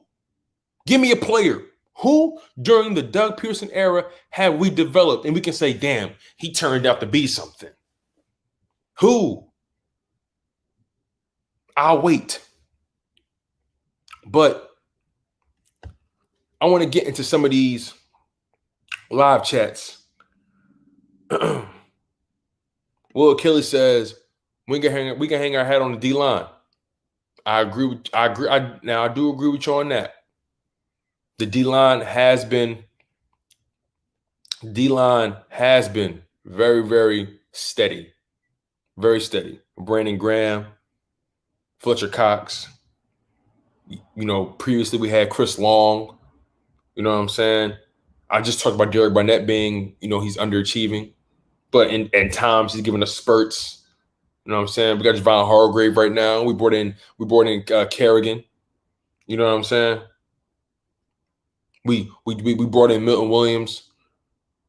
We drafted him. We brought in Teron Jackson, drafted him. Marlon Tuipulotu, drafted him. You know what I'm saying? So we do have something to hang our hat on when it comes to D-line. Our D-line is respectable. They're aging, but they're respectable. We got Josh Sweat. Come on, man. Josh Sweat. That man is a problem. Pagan 180 says, what are your expectations for D. Smith going into 2021? My expectations for Devontae Smith, because I believe he's going to be the number one target for Jalen Hurts. With the 17-game season, I don't see why he can't get 1,000 yards. I don't see why he can't. I don't see why he can't. Given his skill set, his upside, how much we raved about him, what he's done in college. Now, sure, that's college, but he's played in the SEC, real competition, going up against NFL caliber corners. I don't see why he can't get 1,000 yards. I don't see why not. If he's going to be the number one target, why can't he get 1,000 yards? In the 17 on average, you know what that amounts to? You know what that amounts to?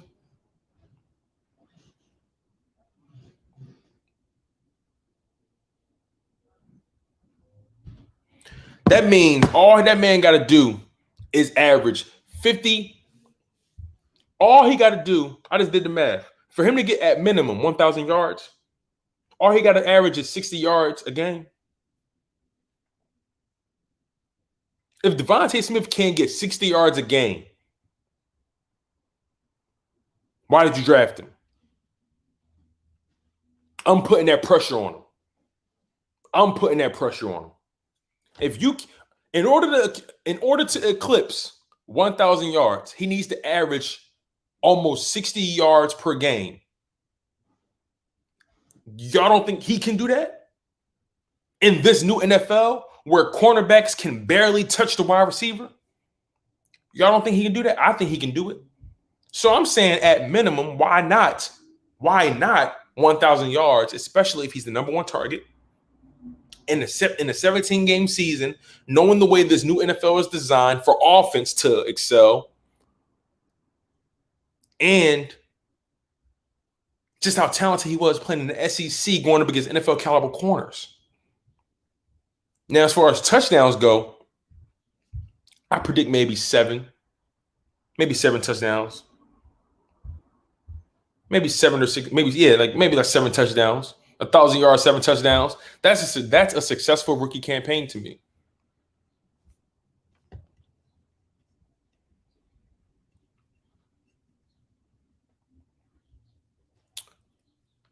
Keith, this guy's a Giants fan. He said, "Stop playing. My man smoking dope. This man smoking dope. Come on, stop it, Keith or Queese. Stop it. Stop it. You smoking dope." Drip says the Giant fan is back. I left my ass off. Stop it. Seems better than Tony. It's no question, bro. It's no question. There's no question. This man, Kadarius Toney, already got an ankle tweak. My man practicing with one cleat on. Come on, dog. Stop it. Stop it. Stop it. Stop it. Stop it, man. This man is practicing with one cleat on because he already tweaked his ankle. Stop it, bro. I don't hear nothing about Kadarius Toney. Y'all reached for him. Get over it. Tommy Wynn, do you have any worries of the D-line regressing this season? That's a good question. Because we've added depth, a good blend of veterans and depth, I do believe that we have a chance to have a decent rotation, keeping guys fresh. And Jonathan Gannon preached that in his press conference as well. He said it's going to be important to keep the horses fresh. He learned that from one of his previous mentors coming up in the ranks of an NFL level coach. He said it's going to be important to keep these guys well rejuvenated, energized, fresh, knowing we have guys like BG and Fletcher Cox who are aging. That's the reality. Kerrigan can play the linebacker position and the DM position. So he's going to be rotated in. You have a rotation rotating Fletcher Cox and Javon Hargrave with Milton Williams and BG and Derek Barnett with Josh Sweat and Teron Jackson rotating. Marlon Tuipulotu rotating with you keep those guys fresh. I don't think they will. That's the thing. It's important to keep them fresh. So we're going to find out. I have faith in them. I have faith. But I think it's very possible for Fletcher Cox and Big G to lose a step. But we'll see, though. Drip says we drafted new blood for the D-line if they can develop them. Right. So that leads more to my point. We got 34 people in the live stream. Thank y'all so much for locking in. Make sure you guys like, comment, and subscribe for more content. Super grateful, especially if you're new. Also, the links are available down below if you want to support the channel as well, especially that Chalk It Up merch shop. I'll be so grateful for that. As you guys already know, the merch is here. Super grateful for you guys, man. We got charges to the game tees, coming in black and red. We got charges to the game hoodies as well that come in various colors, come in black, come in red, comes in orange, comes in green. You know what I'm saying? We also got Chalk It Up hoodies. If you basketball fans, you know what I'm saying? Coming in various colorways as well.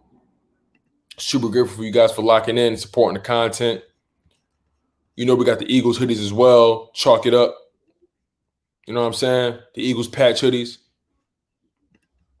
Coming in various colorways as well. Make sure you guys lock in. And I also made the prices very affordable for everybody. I did my best to bring the prices as low as I possibly could, within reason. T-shirts only $17 a piece. You know what I'm saying? Hoodies only 25 a piece, coming in different colorways. Y'all got options. You know, hoodies 25. The chalk it up tees is $18, only $1 more than the charges to the game tees. You know what I'm saying? We got face masks, made those as affordable as I possibly could. You know, only $10.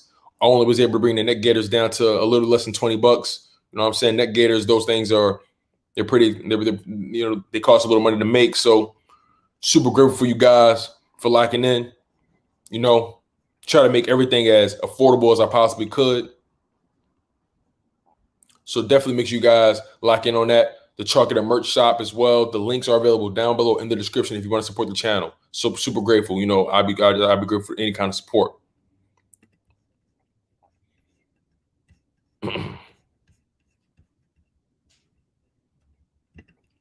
Keith says, even if Smith does end up being better than Tony, Giants and Washington have loaded rosters that the Eagles don't have yet because they're in the first year of rebuild.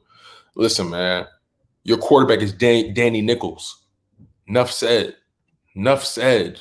Like, drip. Not many people in the NFL even press left my ass or come on now, act like you know football. Richie Mack says, darn, I missed 95 minutes of Eagles talk greatness. Oh, man, I appreciate your support, dog.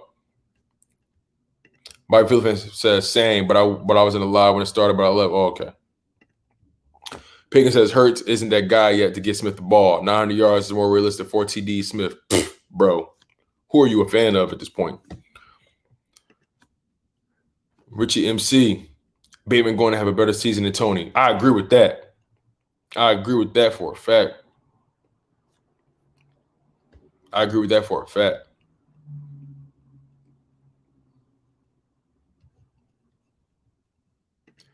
Hey, Bobby, Philly fan.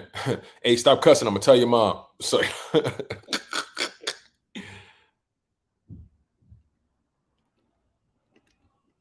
Oh, okay, got you, Queese. My bad. Got you, my brother.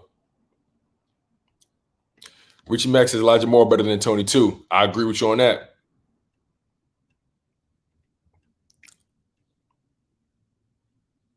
And Perry says Tony used to be a quarterback. He's still transitioning. Big time. Drip says only bad Eagles team y'all swept, if I remember, is the 6-10 team. Y'all didn't even sweep the 4-11 team, if I remember, or 4-12 team, if I remember. Penguins says so Eagles finishing third in the NFC East. I don't know where we finishing at.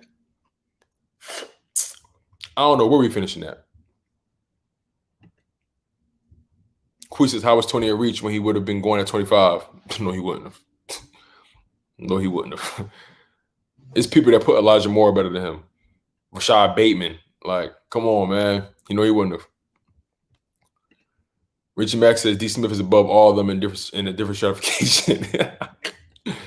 Oh, man.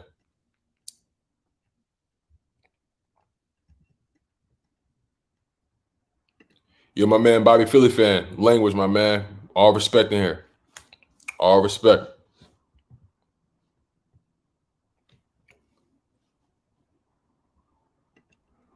Richie Mack says sell some personalized pieces of chalk it up merch.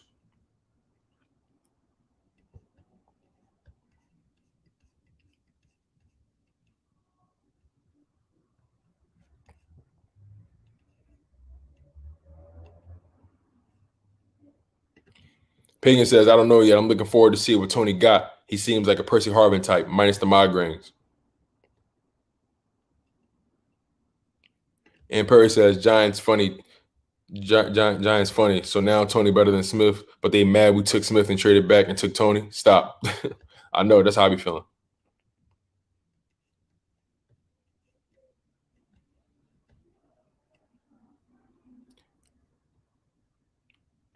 Pagan says, Danny Quarters, homie. No, I ain't calling him Danny Quarters because corners worth more than a dime. They calling him Danny Dimes. That man Danny Nichols, Danny Pennies. You know what I'm saying? They call him Danny Dollar Store. I'm not even calling him Danny Dollars. I'm not calling him that.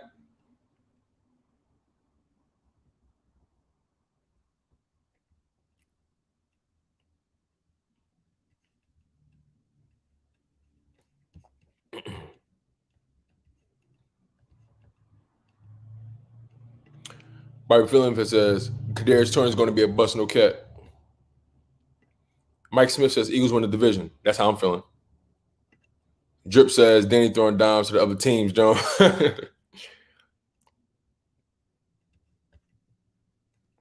Quee says Urban Meyer came out and said he was pissed the Giants took Toney. He was going to the Jags at 25. Man, that's cute. Mike Smith says, who has more yards this season, Smith or Rager? Smith, without question. Smith. Weezy says, shout out to Weezy, the dreaded Eagle. He says in Philly 500 words, Dallas still stinks. Philly, the podcast. What's going on, my brother? I appreciate you for locking in with me. Super grateful, my guy. Super grateful. Appreciate you, man. Everything's going well. I was just out here just giving a passionate speech, man, for about an hour or some change. You know?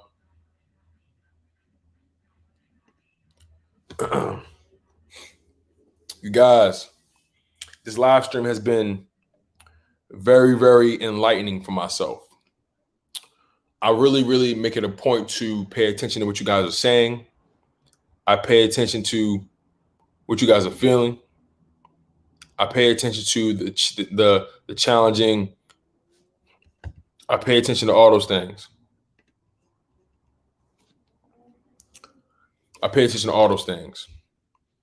You know, I really, really, really think it's important for us to not get too high with this season, to not get too low. This team is very young. This team is still developing. We're going to find out just how good this team can be. But most importantly, this is a year where we have to pay attention to guys' development. We have to pay attention to guys on a game-by-game basis. The schedule doesn't do us any favors, though. We have a very erratic schedule. We don't have a consecutive home game until after the bye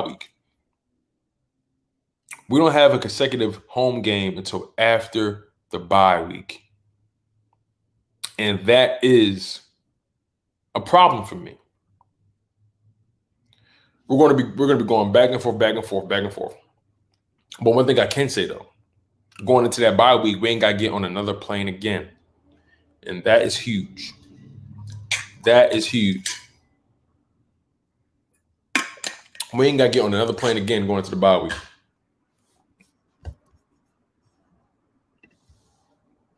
Not at all.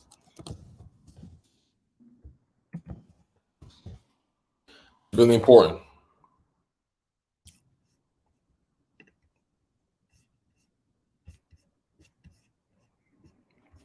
It's really important.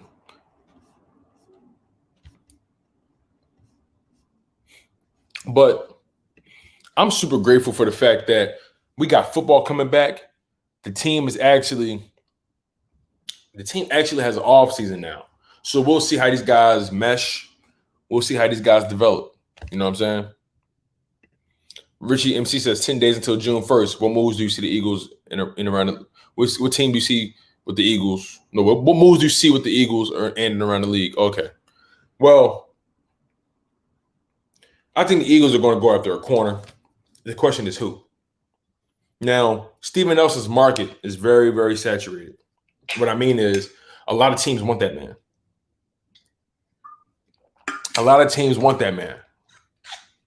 He could write his own ticket for the most part. But it is after the draft. So right now, it's a buyer's market. Before the draft is a seller's market. He probably could have got more money before the draft, but now the teams have drafted their guys. Teams are starting to fill their roster. You know, who knows what may happen, but I'm anticipating them to go full force at Steven Nelson. Drip says, if there's one thing that I love, that's giving Giants fans the smoke.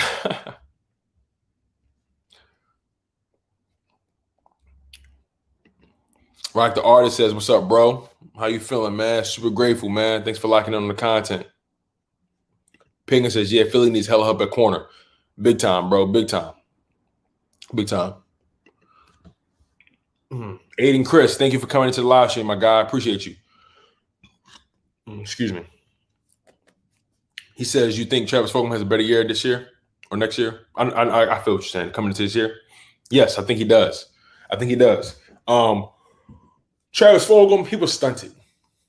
Travis Fulgham's development was severely stunted by the previous coaching staff. They valued veterans over the hot hand, which made no sense to me. Number 11 fell in love with Travis Fulgham. He was saving number 11, actually, making him look good. And Doug Peterson cut his nose to spite his face. And we put Alshon Jeffrey back in. You know what I'm saying? Like, why would you ever do that? Travis Fulgham was hot, so why not ride him out? But I think Travis Fulgham's going to come back, have a good season. I have high hopes for him. And Perry says, Nelson seems very interested in Eagles tweets on Twitter. Yeah, I try my hardest not to put too much faith in that because Yannick Ngakoue or whatever, he was doing hella tweeting and stuff with the Eagles and all that. And granted, it was a trade. He had no real control of where he can go, but it really meant nothing. Times I try my hardest not to buy too much into the whole social media interactions with these athletes because it's all cap at the end of the day. It's all trolling at the end of the day. I take it as trolling. Man. If he comes to us, cool, that'd be dope. But I take it all as trolling because they love letting Eagles fans down. You know the league hates the NFL. We're not the most loved or respected, and I don't know why, but it is what it is.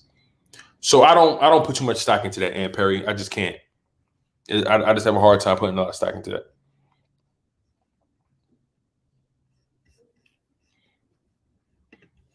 We need better linebackers. I think it's important to find out what these linebackers are. You know, you can't just go out just try to sign every linebacker. You know what I'm saying? You have to, when you draft guys, it's up to you to develop them and try to maximize them as much as you possibly can. And like I said, the previous coaches that didn't do that with Sean Bradley, didn't do that with Davion Taylor even.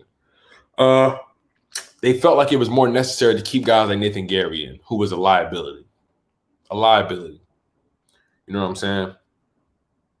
The only linebacker, in my humble opinion, that showed any sort of level of production was Alex Singleton and TJ Edwards in the running game.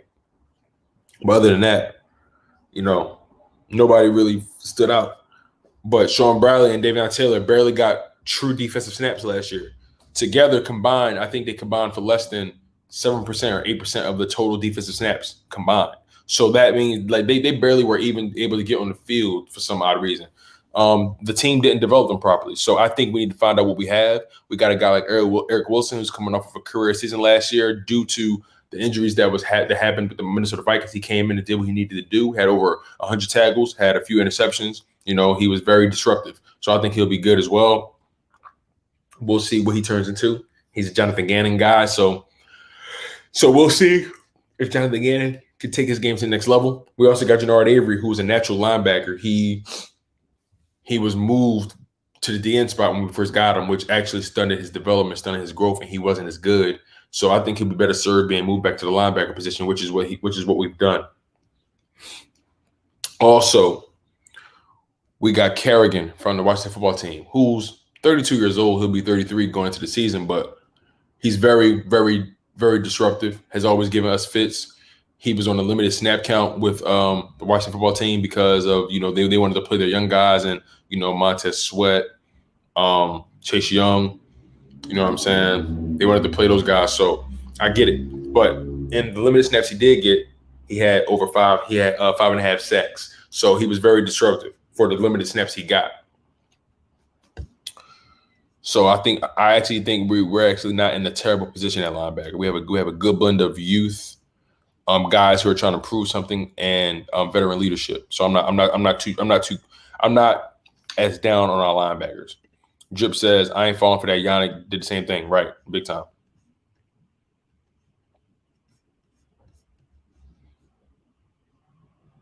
Aiden says we had 0 of those last year. That's what I'm saying, though. We prioritize guys like Nathan Gary instead of trying to develop guys like Sean Bradley and giving them the snaps to get better. Because I feel like Sean Bradley is better than Nathan Gary. I think everybody is better than Nathan Gary. The only linebacker we had to hang our hat on was Alex Singleton for the most part, and TJ Edwards when it came to the running game. But we had no linebackers who were able to drop back in coverage, and that's where we got exposed at. Eric Wilson is more so a coverage linebacker. He's not a pass rusher. He's more so your coverage type of linebacker. So that helps us. You know what I'm saying? So I'm really excited about that. Again, I understand where you're coming from, Aiden. The linebackers were definitely not something we excelled at last season. I get it. I totally get it. But I think we need to find out how good Sean Bradley can be. I think we need to find a way to maximize Eric Wilson. I think we need to find a way to see how good David Taylor is. You know what I'm saying? I think we need to find out just how good Jannard Avery can be on his roster. I think we need to find out how good Jacoby Stevens and Patrick Johnson can be as well. Those guys are, especially Jacoby Stevens, he could drop back in coverage, but not too far away. You know what I'm saying? I think they're going to have him in that linebacker spot. We need to find out just how good these guys can be. It's just that plain and simple, man. They didn't have a fair shot last year. Rock the Artist says this season we're going to shock everybody. They doubted us. They hated us. They mocked us. Watch out. We're going to prove everybody they hated on us wrong. I hope so, bro. I really hope so. I really hope so. Really hope so. Quee says, would you rather have Smith or Tony? He said, would you rather have Smith or Tony, 5th round, 4th round, most likely in early first next year? That's what Giants fans deciding between. Most chose Tony, and they overloaded picks. You do realize we got a lot of assets as well, right? We actually have the most draft picks, I believe the most or second most, or we're tied for the most draft picks for 2022. As a matter of fact, we have 2 legit first-round picks and potentially a 3rd first-rounder if Carson Wentz, if former number 11 plays 70% of his snaps. So you guys don't have anything we don't have. You don't. You guys don't have anything we don't have necessarily. We got the better wide receiver. So try again, Queese. Try again. Try again.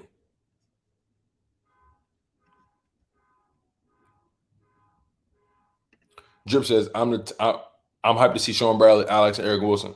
Same here, man. Same. And Taylor. I feel you on that. Aiden says, when we put Nathan Gary in coverage against Claypool, I was pissed, bro. I was livid. We lost that game because of that play. We could have came back and won that game. We had the momentum. All we had to do was stop them on that 3rd down. And literally, and I called it. I said, yo, I'm watching the game, and I'm like, why is Nathan Gary on Claypool? Why is Nathan Gary on Claypool? And then Claypool just burns him. And I'm like, that's game. That was the nail in the coffin.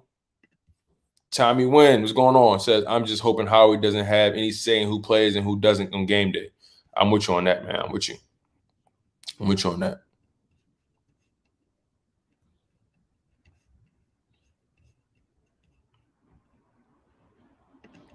Drip says, Jerry was just asked, I'd rather have Carson at linebacker than him. That's hilarious.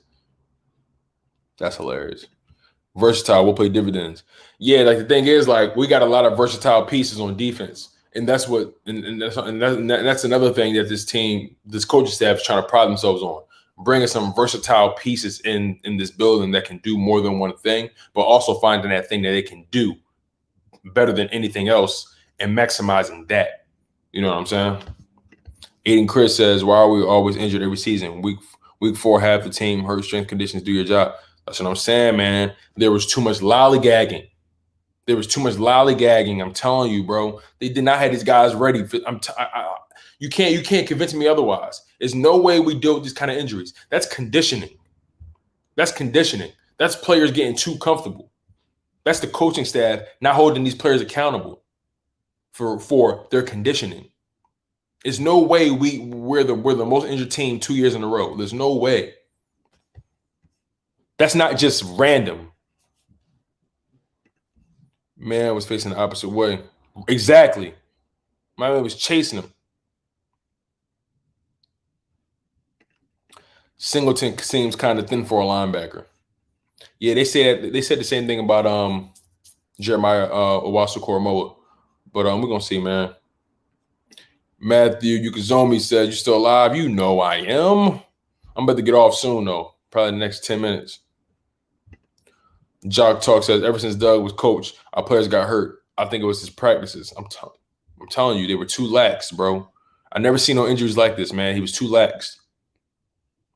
And Perry says Stevens is a Jamal Adams hybrid. That's high praise. I definitely consider Stevens a hybrid. Now, I wouldn't necessarily put him in the same ilk of Jamal Adams, because Jamal Adams is a problem. Jacoby Stevens has a lot of grinding to do before we start comparing him to Jamal Adams. But I understand what you mean as far as the hybrid type of game.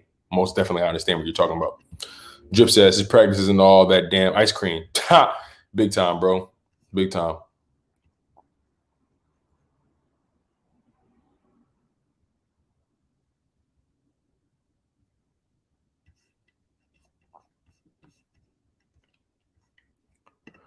Jock Talk says Jacoby is going to cover Pitts. That's going to be interesting, man. I hope he don't get destroyed, but that's going to be interesting. Aiden Chris says, Jock, nobody else gets injured like this every year. Exactly, man. Nobody, bro. It was 29-31. Then Gary on Claypool. It was over. Exactly, bro. We had the momentum. It was 29-31. Then Gary Nathan Gary just checked out. My man closed his eyes. Like, there's no way. He lost that game single-handedly.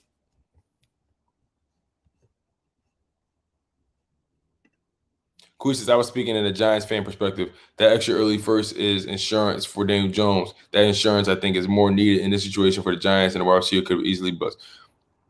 Oh, okay, I get what you're saying. Okay. Yeah, I'm being honest with you, man. Daniel Jones is not the guy for y'all, man. Y'all roster is too good for him. I'm telling you this because I care. I'm telling you this because I love you, Queese. Y'all roster is too good. He going to hold y'all back. Best believe it. Galvin Jallo was good. If Eagles can get running game consistent, then it will open up the whole offense and it will help Jalen Hurts. I'm telling you, this is a big season for Miles Sanders, a big season for Kenny Gainwell, a big season for Jordan Howard. It's a big fan for Autumn. Who says there's been many busts in recent history with early first-round wide receivers. Yeah, but not Devontae Smith. I'm banking on him not. I'm banking on him not doing it. Drip says we were one of the healthiest a couple years ago. Bro, it's crazy. I don't know what happened. And Perry, wrong way, Gary. That's funny.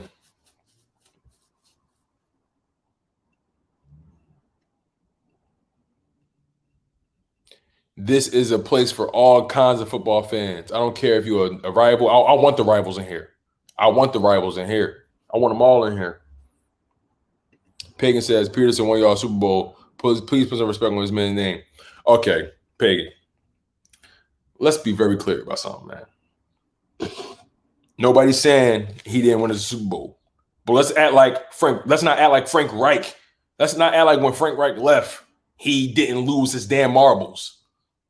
But Peterson, that man definitely brought a Super Bowl. That's a fact. But stop acting like this man did right by the strength and conditioning. Let's not act like this man had these guys lollygagging in practice after the Super Bowl. We got fat after the Super Bowl. We're talking about the past couple seasons. We got fat off that Super Bowl, Pagan. That's a fact. We got fat off of it, bro. We got fat off of it. It's just that simple, dude. After the Super Bowl, the practices, they were just lollygagging, dog. They were lollygagging. Remember the season where it was when COVID first kicked off, I think. Remember the season where they was actually filming the practice sessions or whatever? Now, granted, or they was live streaming the practice sessions. Now, granted, they're not going to show us everything because that's formations and the scheme. We can't be privy to that. But I'm paying attention to these guys during the practices, and these guys were lollygagging, posing in the camera, doing all like, come on, like nah, man, that's a trickle down effect. Them guys stopped listening to Doug Peterson after a while. Them guys checked out after a while. So yeah, he gave us a Super Bowl in his sophomore season as the head coach, but let's not act like Frank Reich had nothing to do with that. You know what I'm saying? That was a collective effort. He was just the figurehead. He was the head coach. Yeah, he had the pulse at the time, but there was a significant drop-off in his coaching once Frank Reich left. That's a fact. That's a definitive fact. There was a significant drop-off in his coaching. Drip says, I wouldn't say they were bust, but they were just solid. Smith ain't going to be a bust. Yeah, he too good for that. I got to take a business trip to Berlin next week. Oh, yeah? That's a hell of a trip, man. That's what's up.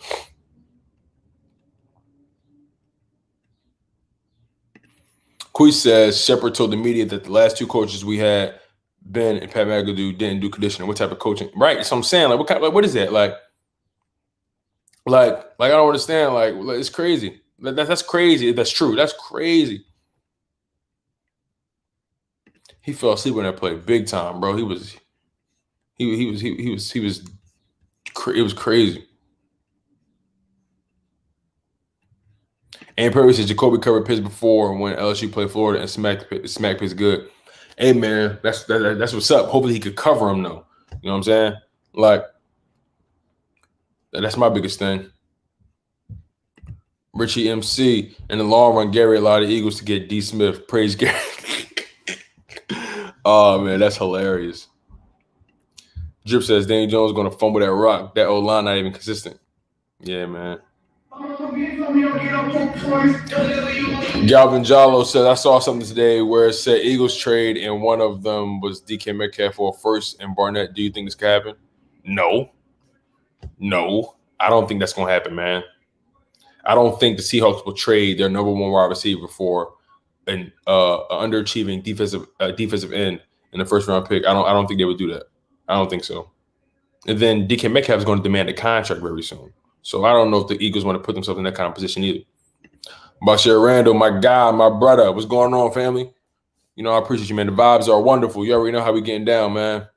Drip says you Giants fans are going to learn the hard way doubting this team. And Perry says Pagan is trolling. Yeah, at this point, he got to be, man. Matthew Yukazomi says Giants fans are one of the last teams to be talking trash. I feel you, bro. Drip says trolling or he on drugs. That's funny.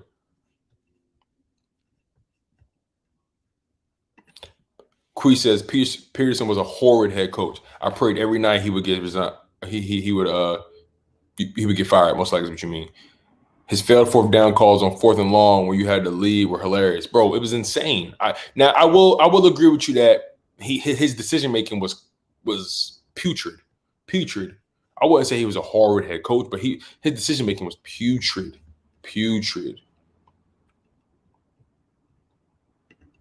Peggy says, all I'm saying is Super Bowls are hard to come by. When's the last time Philly won a Super Bowl before Peterson? Bro. What do you like, dog? No, dog. Like, what are you saying? Like, you realize you do realize that Frank Reich was in the building as well. Frank Reich was responsible for the way that play calling was happening. Frank Reich was calling the offensive plays. You know that, right? So is it strange that when Frank Reich left, Doug Peterson just forgot how to be creative? He forgot how to play call. He forgot situational football. Is it fair to say that? Sure, Doug Peterson caught lightning in a bottle, and I'm grateful for it. So grateful. Hey, I'm grateful. But it was a collective effort. Doug Peterson was not the only reason we won that Super Bowl. Sorry, buddy. Try again.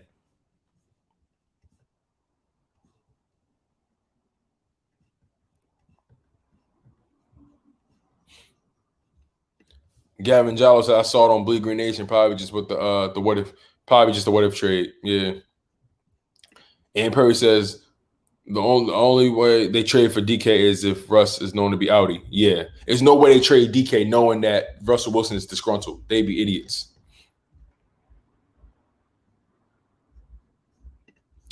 Drip says y'all lost 8 times to Doug and Wentz. Put some respect on his name, Giants fans.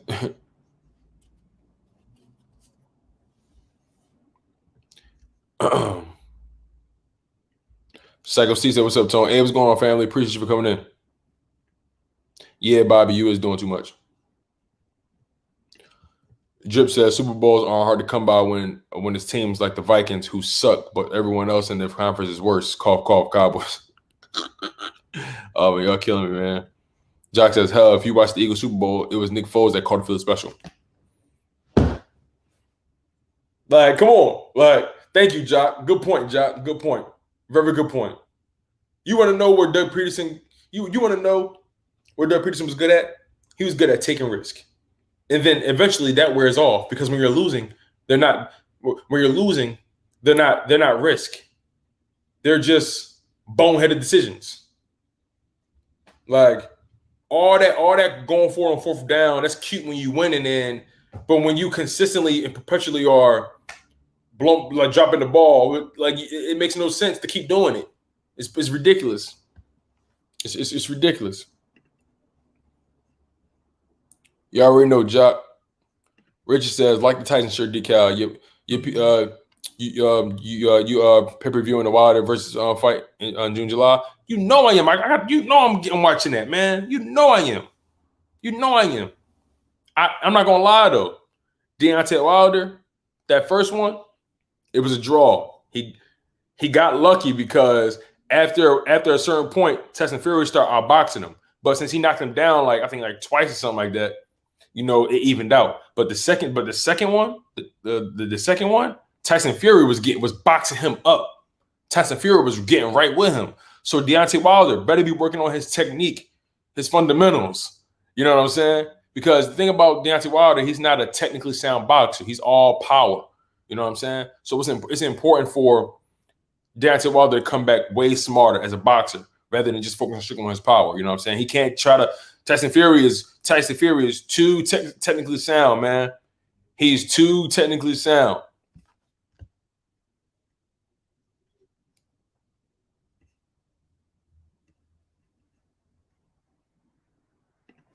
And Purvis says Falcons will love that ring, 28-3.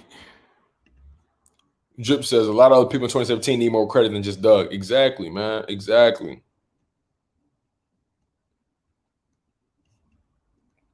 Forever 28-3. Kui says, I don't see why Jones can't just repeat his rookie season. You guys just erased 2019 out of your memory. I think he will have a better year than his rookie season with these new weapons he never had before. We'll see, man. We'll see. Rock the Artist says, why do these clown boys talk about the old rings? They remind me of Peterson. They remind me of a person that was married 25 years ago that no one cares about. Give me that one ring this century everybody's seen on Super Bowl.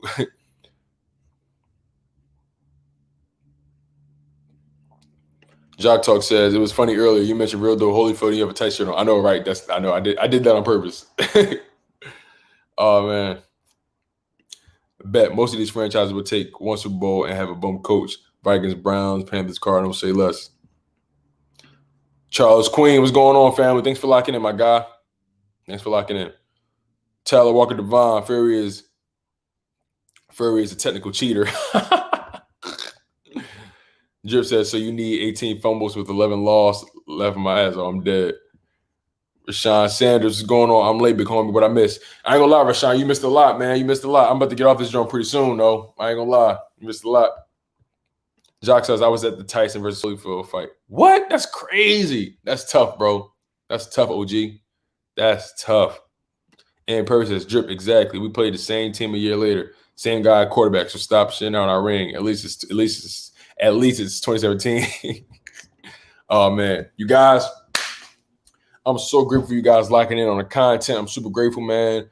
I'm always humbled by y'all support. I'm always humbled by you guys sticking with me for as long as you guys have. We've been going live for over 2 hours. I give you guys my heart. I give you guys my passion.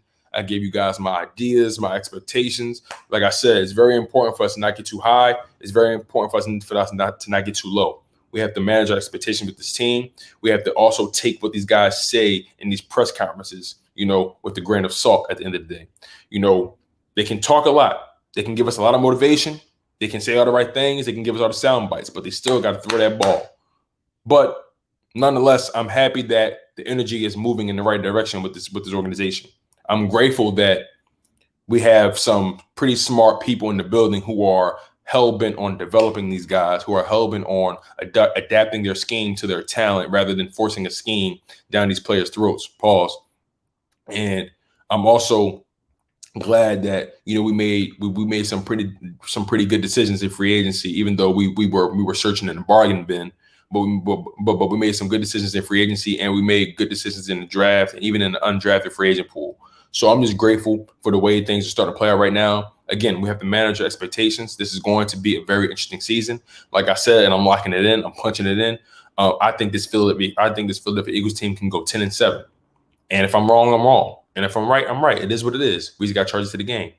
I'm just grateful for you guys. I'm always gonna say it again. Make sure you guys like, comment, and subscribe for more content. Please, please, please make sure you guys like, comment, and subscribe for more content, especially if you're new to the channel. I'm always so grateful for that. And also, make sure you guys check out the links down below in the description if you want to support the Chalk It Up merch shop as well. I got so many items in there that you guys are gonna love. You know, got charges to the game t-shirts, charges to the game hoodies. You know, got Chalk It Up original merch concept. So super grateful for you guys, man. Super grateful, man. Stay humble, stay healthy, and most importantly, stay hungry. One love. I'm your humble host, Tone DeShields II, and you guys were tuning into your dose of Chalk It Up, where no matter if we win or if we lose, we just got to charge it to the game. And fly was fly.